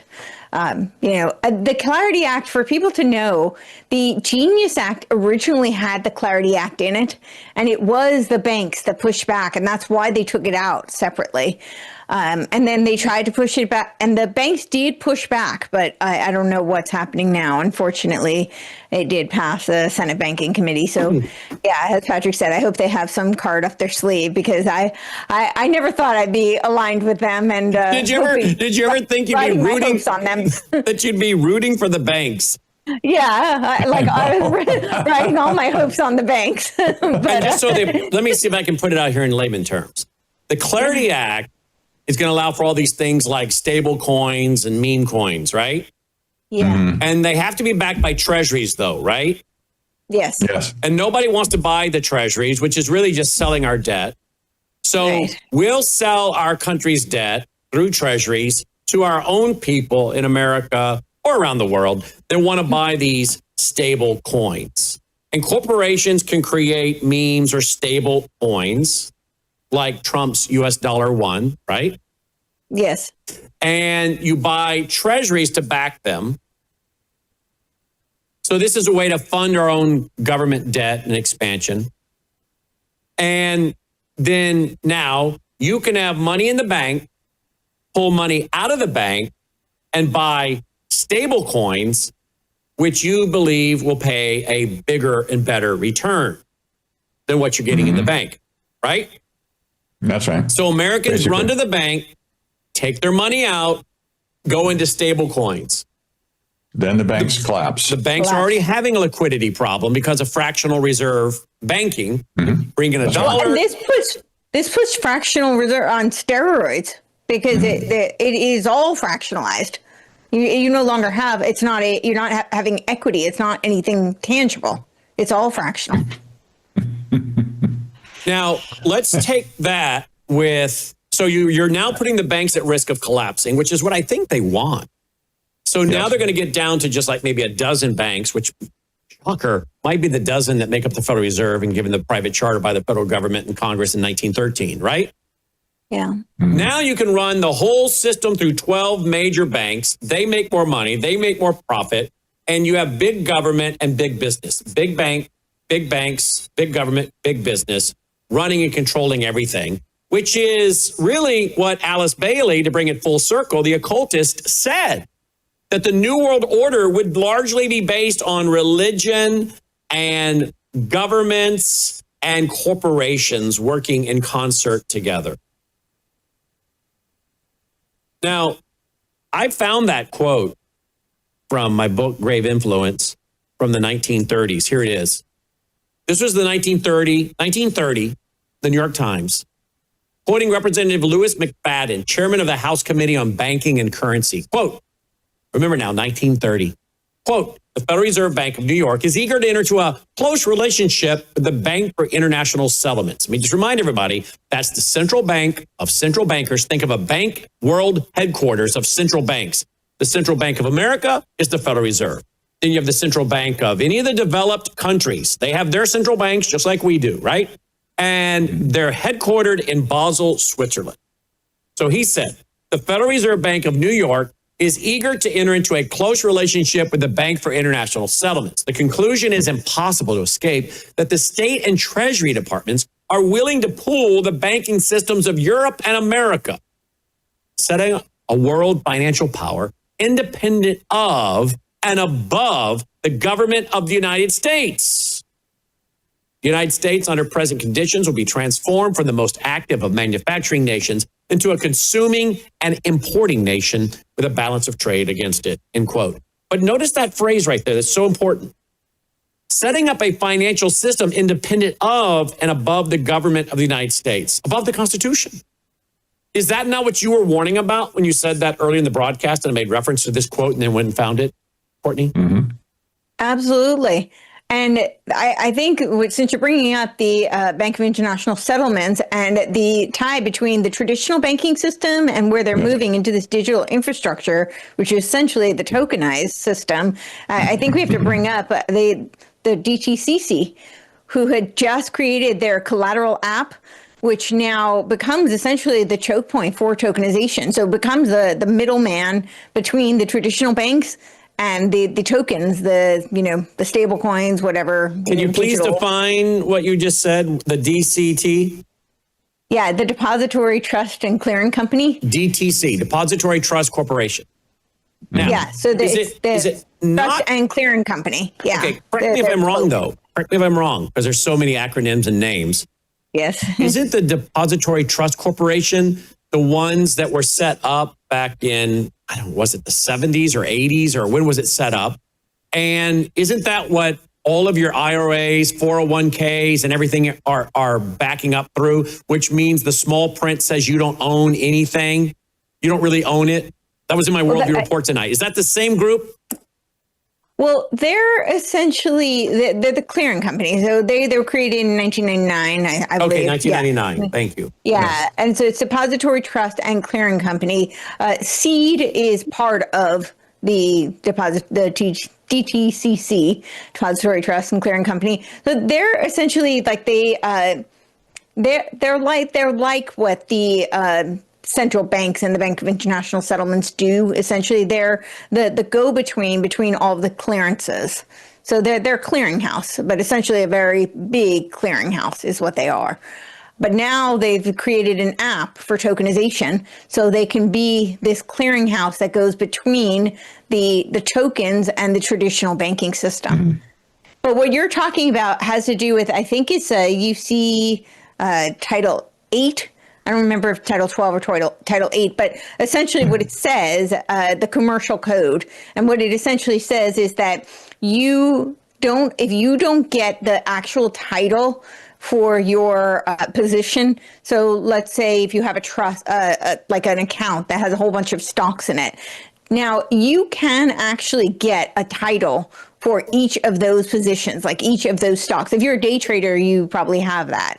But if you hire somebody to manage your portfolio, typically you don't. Now you can request it, and then you actually do own that position. But typically they don't advise you to, because it means that your manager will now have to get that title, that physical paper from you before they can trade their positions, which slows things down quite a bit. And it doesn't give them as much leverage and power and control, and it's just not very efficient. But you can do that. Most people don't. So when they don't, it means that essentially what they have is just, digital numbers on a ledger. They don't actually have the ownership of those positions. And so theoretically, the bank actually owns those positions because they can trade them back and forth. So what they tell you is that that's why they won't give you the piece of paper. I mean, you can request it, just for people to know. You can do that. It does slow down the process. It makes things, much more tedious for everybody, but it means you actually own those positions. But that's part of how the great taking can take place, for those who aren't familiar with Webb's, framework of the great taking. But it is essentially through these uniform commercial codes. Yeah, but I was right. It was the DTC. Okay. This was in my commentary tonight on the Worldview Report. And Logan, we're going to get this article up, right? It is right now. Here it was in my article today. It's at worldviewtimes.com. It was my commentary for tonight's Worldview Report. The result was let me go back one paragraph. Let's see. Beginning in the 1970s, lawmakers quietly adopted sweeping changes. That's why I referenced the 1970s a while ago. Okay. Quietly adopted sweeping changes to securities ownership laws across all 50 states. According to the reporting surrounding the book, this is a new book by a guy with the American Heartland, we're trying to get him on this show. It's called The Big Heist. It's called The Next Big Crash, subtitled Conspiracy, Collapse, and the Men Behind History's Biggest Heist by Justin Haskins and Matt McFerrin, of the Heartland Institute. We're trying to get him on the show. Beginning in the 1970s, lawmakers quietly adopted sweeping changes to securities ownership laws across all 50 states. According to the reporting surrounding the book, Wall Street firms pushed for these changes as part of an effort to modernize the trading system and eliminate mountains of paperwork involved in stock transactions. The result was the creation of the Depository Trust Corporation, which centralized custody of securities into one enormous financial clearing structure. Today, the DTC reportedly holds custody of over 100 trillion in assets. Under the old system, investors held direct title ownership to their securities. Under the new system, investors generally hold what's called a security entitlement.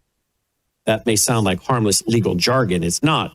A security entitlement means you possess contractual rights connected to an asset, but you may not possess direct legal ownership of the asset itself. The distinction becomes critical during systemic collapse.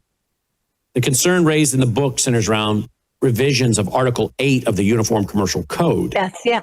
Under these rules, if a brokerage firm collapses while owning money to secured creditors, such as major banks, assets pledged as collateral can potentially be seized by those creditors. According to the legal structure described in the reporting, customer securities could become entangled in that process if they were improperly pledged or leveraged by the institution. In simple terms, if a financial institution blows up during the next crisis, the people standing at the front of the line may not be ordinary investors. It may be the banks. That reality exposes the fraud behind decades of reassuring slogans from Wall Street. Americans were told they were investing for retirement, yet many may actually be unsecured participants in a highly leveraged, centralized financial system designed first and foremost to protect the largest institutions. So this is, by the way, the baby boomers are holding $85 trillion. $85 trillion. That's what the baby boomers have. Now, when you add everything we've been talking about to this and the World Economic Forum saying by 2030, you'll own nothing and be happy. Well, and this is, of course, again, I don't give financial advice, I give financial opinion. This is why I never got a 401k in my early 20s when I was told by a financial planner I should get one. Okay. I knew enough then, after having read Larry Burkett, to tell him, no, that's the dumbest thing. I'm not doing that. I'd rather pay taxes now than taxes later because I assume the tax bracket's going to go up. I also would like to get my money and invest it the way I want to into hard assets, not paper, because the government's going to do what they did and have done with Social Security. They're going to give us a paper IOU. And I was in my early 20s, and after reading Larry Burkett, said no to a 401k. Do you know how many people today are wishing they'd said no to a 401k? Now, some have said, what are you talking about? I've made a fortune. Yeah, but you don't realize it until you sell it. And do you know how many are going to lose it?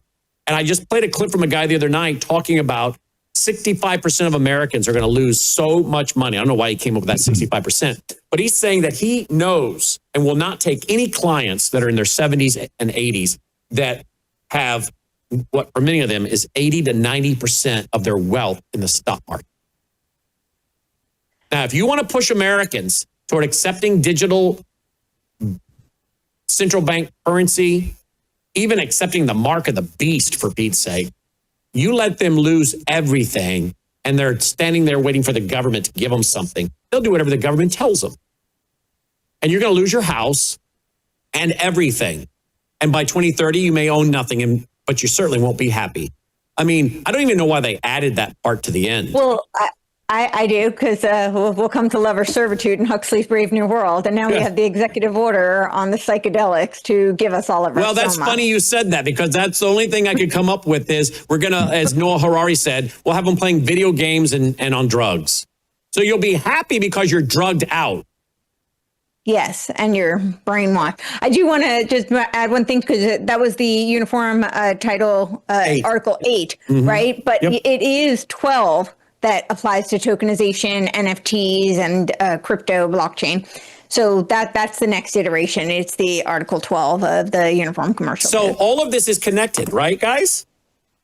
Exactly. And remember, the stock market, the New York Stock Exchange, is just announced a few weeks ago that it's going to tokenize every single stock on this New York Stock Exchange. Tokenized every stock starting in 2026. It's on the books right now. So, buckle up is all I can say. I don't know how it's going to play out for all the mutual funds and the 401ks and other things along the way, but this is huge, because I think they're talking about $75 trillion of assets that can be tokenized. Let me do a quick plug here. Logan, lower third, please. Worldviewgold.com. I don't give financial advice. I give financial opinion. But if you'd like, I've been working with this company for 18 years. If you want to find out how to put gold into your IRA that you can literally take physical custody of, if you want physical gold, if you want numismatic 1933 and older, if you want to understand all this, worldviewgold.com, fill out the form, get the free packet, do your own homework, or 1-877-864-1072. I've never owned a stock in my entire life. Okay. I was given some stock when I worked with a company, and I turned around and gave it back when I left because I didn't want to be associated with that company anymore. But personally, I have never gone out and bought a stock. Never. I've actually had donors donate stock to our foundation, but I personally have never gone and bought a stock. I don't like stocks. Now, I have friends that become very wealthy on stocks. My oldest son has done very well with his stock. But I don't want to play that game. I'm 57. I don't want to play that game. I don't trust these companies. I don't trust their bookkeeping. You guys remember Enron? Okay. So I don't play that game. I'm a hard assets guy. Okay. You guys do what you want. But I'm just telling you, my opinion is this is where gold and silver has no liability against it. Okay. Has no liability. You hold it free and clear. So if you want to stay leveraged to the hilt to these guys and be led as lambs to the slaughter, that's your doings. But I'm not going to be a part of that system. And after COVID, I would think people should understand what it is they're really all about. 1-877-864-1072. Now, I don't know if you can help me with this, Courtney, but I get so many emails, people asking, can you please have these people explain tokenization in a way I can understand? Nobody seems to be able to understand it. Okay. And we have, what was it, Logan? We looked up 40% of Americans own their home. It was a shocking number. How many actually have their home free and clear? How is tokenization going to work? If those out there who are free and clear and own their home and they don't want to be tokenized, they won't be forced into it, will they? I don't think they'll be forced into it. I think they'll be incentivized. I think they will be leveraged. So I think they'll be offered, like, you can get this many tokens and it'll sound like a lot of tokens for your home. And then what happens is they no longer have the equity in their home. So currently, most people have equity in their home. Now, a lot of people argue they essentially pay a lease to the government because most people have to pay property taxes. There are some exceptions for people who have land patents and, they don't have property taxes. So they actually own their property free and clear and truly own it. But people still have equity, even if they're paying those property taxes. So you think about a small business loan, right? Most people in this country is largely predicated on small business. And a lot of people, in order to start their small business or scale their small business, they get a loan and they use the equity from their home to do that. That shows you they do have actual equity. They have an asset in their home.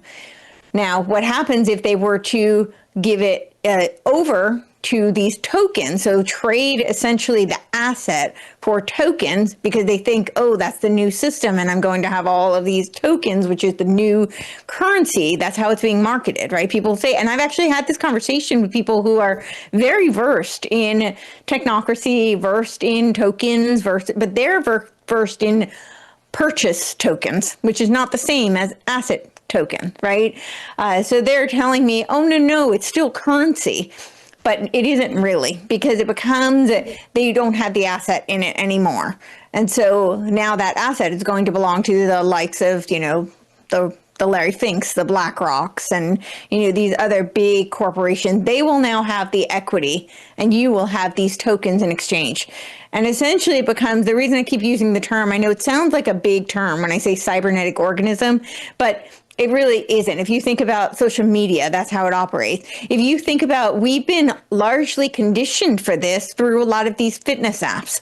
That's just a great example because a lot of people know how that works. And of course, we've got MABA, Make America Biotech Accelerate, which RFK Jr. has said is what MAHA really is. And he said that every American needs to be equipped with a wearable by the end of 4 years. Well, I bring up this example because I think a lot of people can relate to it. So if you're wearing a wearable and you have a tracker, then a lot of people join in with these games, right? They compete against their friends for, steps or whatnot. Some even have fiscal rewards rewards for it. But a lot of it is token based, right? You get this many points, and it's like you're playing video games for, with your steps and whatnot, with your various biometric data. And of course, this is all about data collection, which will later become part of that cybernetic organism where you get tokens and you will be rewarded. You'll get allotted when people like Elon Musk talk about a universal high income, which of course is just a conditionally based income. And it's conditionally based because it will be predicated on very much like the Technocracy Inc. Notion of energy credits. You will have an allotment of tokens, but you will easily have them revoked if you do not participate according to the way the infrastructure has been set up. So they'll have smart contracts, and the smart contracts essentially set up the provision. So you will just no longer have access to all of your various, whether it's the car you drive or your smart home or your social media platform or your business portal. Which is why they want all the cars tied to the internet with kill switches and everything. That's right. So let's say you're watching tonight and just even before they do the kill switch, take that aside. People who own a Tesla right now, if they do any kind of upgrade and let's say they miss their payment, it doesn't work.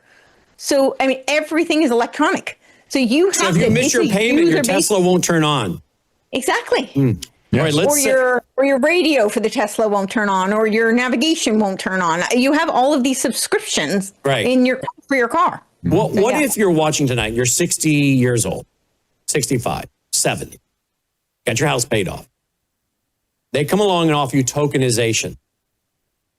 Say you have a $300,000 house, $400,000, and you're not working, you're retired, and now all of a sudden Social Security has collapsed. In other words, won't they find a way to put the screws to people to make them say, I have to get that equity? I think Gaza is a good example of that, right? Isn't that essentially what they offered? I think it was the equivalent of like $5,000, but it was essentially to have their home tokenized, their real estate. In Gaza. So you have a major crisis there, tokenized, I need the money, I need the tokens. And they can use the tokens to go buy stuff online, which includes groceries and healthcare, right? So it's necessities. But if Social Security or the services collapse, a lot of people who are like, I don't need that. I can make it on my retirement and Social Security. But if those things collapse, they're going to be looking to cash in whatever they can got. For a lot of them, it's going to be the equity in their house. Now all of a sudden, they're tokenizing their equity. But so people that are sitting there tonight saying, I would never do that. Well, no, you wouldn't, because you're counting on your retirement, your stocks, your 401k, your Social Security. But if all that goes away due to a financial collapse, what do you got left? The equity in your house, right, Patrick? That's right. You can't eat your house. If you're hungry, don't have money. You say, well, food. I will go to the bank and get a line of credit against my house. Well, what's the difference? What's the difference? And how do you know you're going to qualify for that? How about if there's no banks? Exactly. By the way, the banks that have been fighting against Clarity Act, they were all the independent banks, the state banks, the savings and loans, whatever, across America. The JP Morgans, the Cities, the Wells Fargo, they were fighting tooth and nail against those banks in deference to those banks to make sure that this bill passed the Senate Banking Committee. So, you see the lines have been drawn here against all of the regional banks, the local banks, your favorite, bank on the corner, whatever, that you've known for years and years and years. These are the people that are in the crosshairs right now. And it's going to be really ugly for them when this thing really hits the fan. Mm-hmm. All right, let's play the clip by the very talented husband of Courtney Turner, and we'll call it a night. Man alive, we have covered so much tonight. Can I ask you guys, I don't want to sound like we're self-promoting here, but what the three of us have just done, why do you never see this on Fox News? Why do you never see Sean Hannity, Mark Levin, what's the blonde chick on at night? Laura Ingraham. Why do you never see these people talk like this or talk about this? I don't think they know about it, number one. But would they be allowed, do you think, to talk about it? Probably not, but they're only concerned with politics. We're not talking politics here. We haven't mentioned anything about politics, really. This is all economic in nature. Why do I get the feeling Fox News is kind of like in my opinion, a CIA network? You know, Fox News has huge investments from the Middle East. Yeah. Islamic banking money. Islamic banking is asset-based system, not like ours. There's going to be a merger. Apparently, this is one of the things we didn't talk about, but there's a merger between the debt-based system we have in our country and the asset-based system that the Islamic world has. And so that's one reason they won't talk about this. If you were to ask a Muslim to come into this conversation, his hair would set on fire before he would come in. There's no way they want it. They don't want to hear us talk about, asset-based anything, tokenization of real world assets is called, natural assets, whatever. They don't want to hear a word about it because their plan isn't finished at this point. So, and when you just saying. And when you watch Fox News, not that you don't get some good information there, but Fox News and so many of these other networks seem like all they're there to do is to distract and entertain. Distract and entertain, and maybe sell you pharmaceuticals. Distract and entertain. So you left, right. Well, Democrats bad, Republicans dialectics. good. Democrats bad. And then you go to CNN, Republicans bad, Democrats good. All it seems like it's just to get everybody stirred up and emotional and fighting, but nobody is telling you really what's going on. And the fact that the Republicans and the Democrats are just the pawns of the globalists, right? So they want you looking at these guys down here, not who's pulling their strings and what they're really doing. So let's talk about all the surface level issues, but let's never talk about the big issues like you're about to lose your money because you don't own your money because of the DTC and Article 8 and Article 12. And you're about to lose everything if this system collapses. They don't want you knowing that. You heard Trump in the clip you played, right? He was like, we're blaming it on Obama. Obama set this up. And it's just to get everybody trapped in the left-right dialectic, right? I'm the good guy because I'm the Republican, although I'm not really conservative. I'm a common sense guy, so I'm just the everyman. But is it common sense to bring the CCP, 500,000 of them here and plop them down? That's not common sense. Let's bring your enemy over. While we're at it, why don't we bring 500,000 jihadis with them? Give me a break. I was just going to say, it's the same common sense that brought the sleeper cells, right? Right. Yeah. All right, go to the clip by the very talented Courtney's husband. For 60 years, oil set the price of empire. This week, that ended.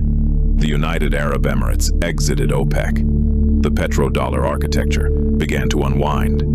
In Washington, a State Department initiative called Pax Silica is wiring the same nations into a new architecture built on compute, semiconductors, critical minerals. From India through the Middle East to Europe, a corridor called IMEC is being built right now to move it. Ports, pipelines, rail, data centers, fiber.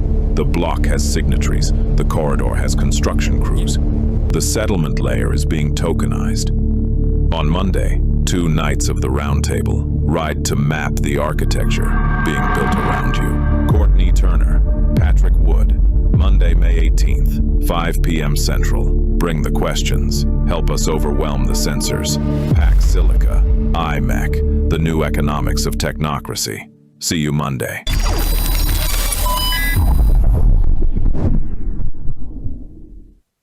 Wow. Your husband's name is Houston, right? Yeah. Very good. He's the man that shall not be named. Yeah. Yes, but I just named him. Sorry. You did. He's very talented guy. All right. His name is Joe. Joe. Yes. Yeah. Joe Rogan.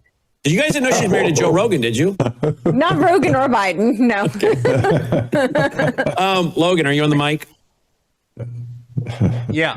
I don't know about you, but I must say, what we have just done. How long have we been going here, Logan, with these guys? Hour and 57. Hour and 57. We're going to go another 3, so we can say 2 hours. I don't know about you, but what we have done in the last 2 hours is and we've done a lot of explosive and informative television. But what we've done in the last 2 hours is absolutely cutting edge, revolutionary, and revealing. And if Americans understood what we just covered in the last 2 hours, it maybe would wake some of them up from losing everything they've worked their whole life for. And any of you guys out there that are counting on getting your parents' inheritance, you better wake them up because you're about to lose your inheritance. What do you think of what we just have done in the last 2 hours, Logan? I thought it was great. Of course he says that. I pay him, so of course he has to say that. I missed some of it, so I didn't hear all of it. All right, he missed some of it. Take a potty break. Look, Logan he's been up to speed with our show twice a week, right? So he hears this twice a week at least from me, and we talk off air as well. And he's pretty much up to speed on stuff.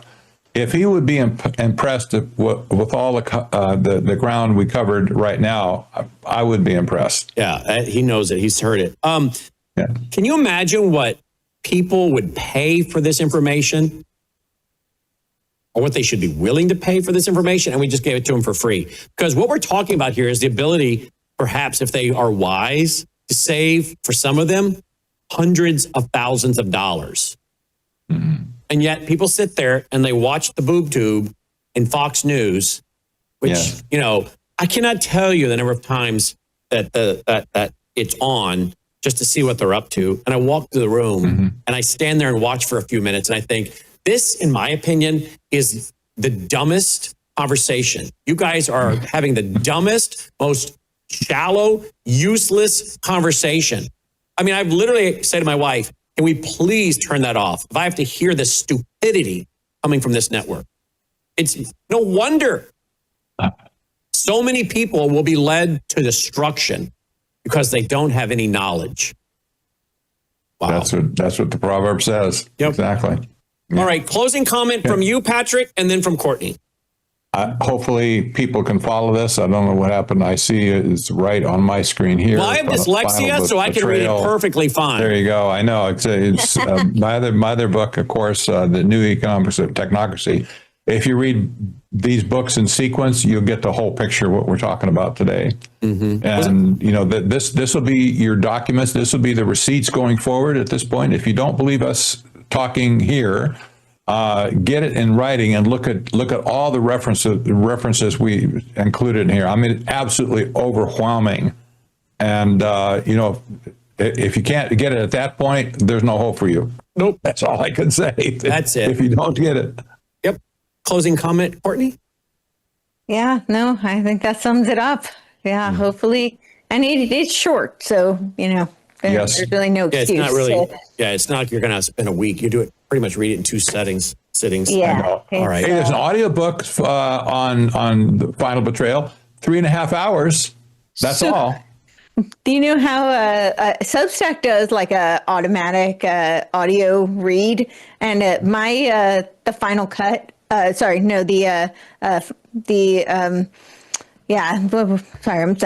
so tired. I'm losing my, but the article I just did, the factory reset. Sorry, I have the founding cut that's coming next. I'm working on a lot of pieces, but that is 4 hours. So that's even longer. So that's that gives you a sense. That's an article. That gives you a sense of there's no excuse not to have this information. It is short. Yep. Yeah. Yep. It sure is. Exactly.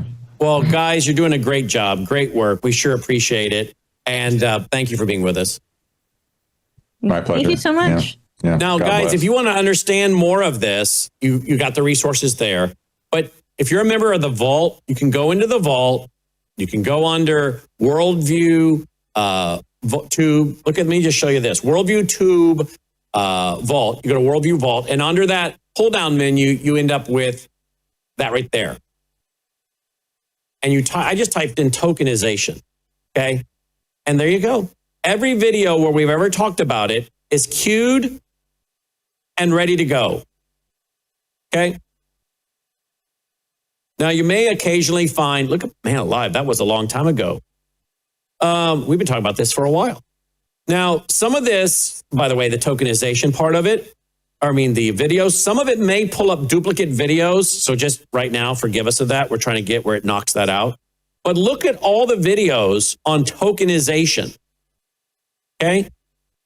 So I'm telling you, if you're a Vault member, you can go there, hover your cursor over the Vault, and it'll say search the Vault.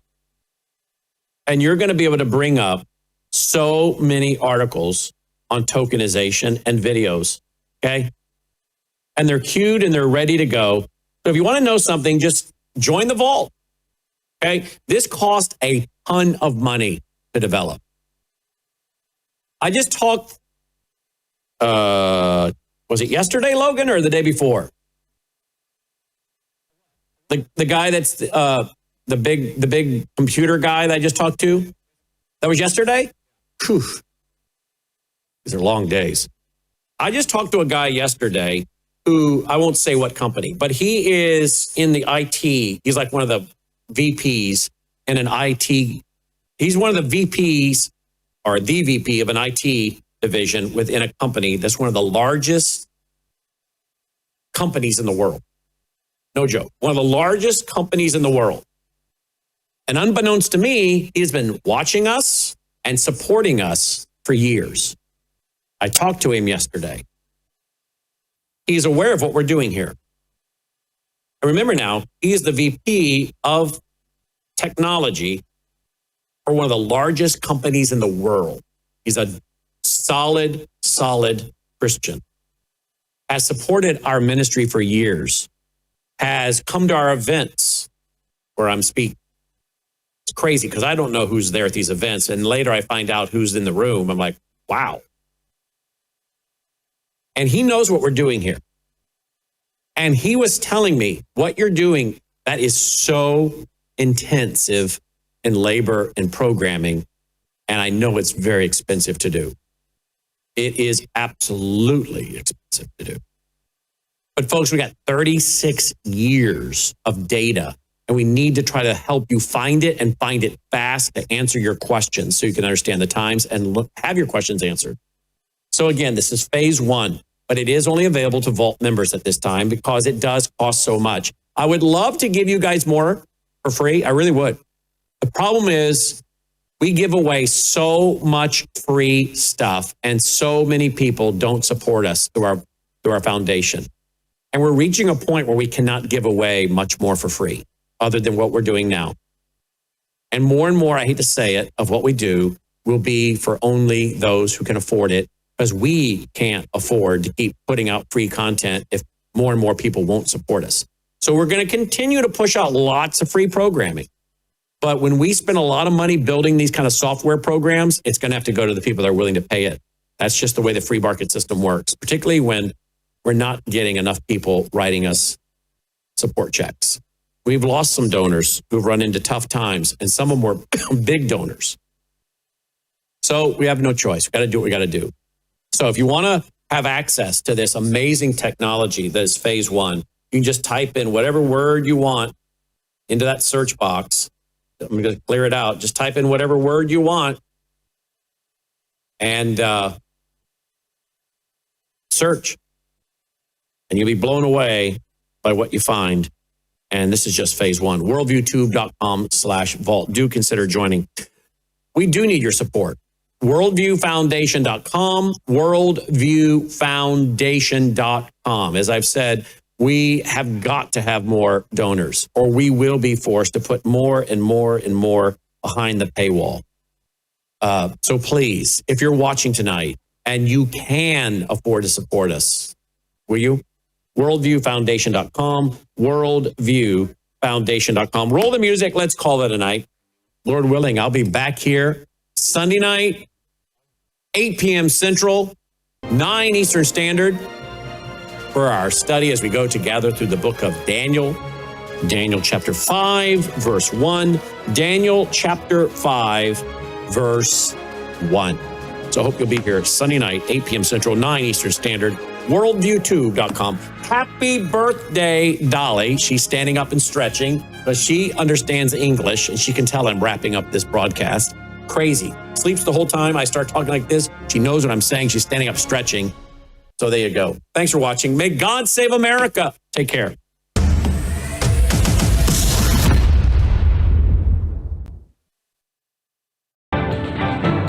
Faith, spiritual values,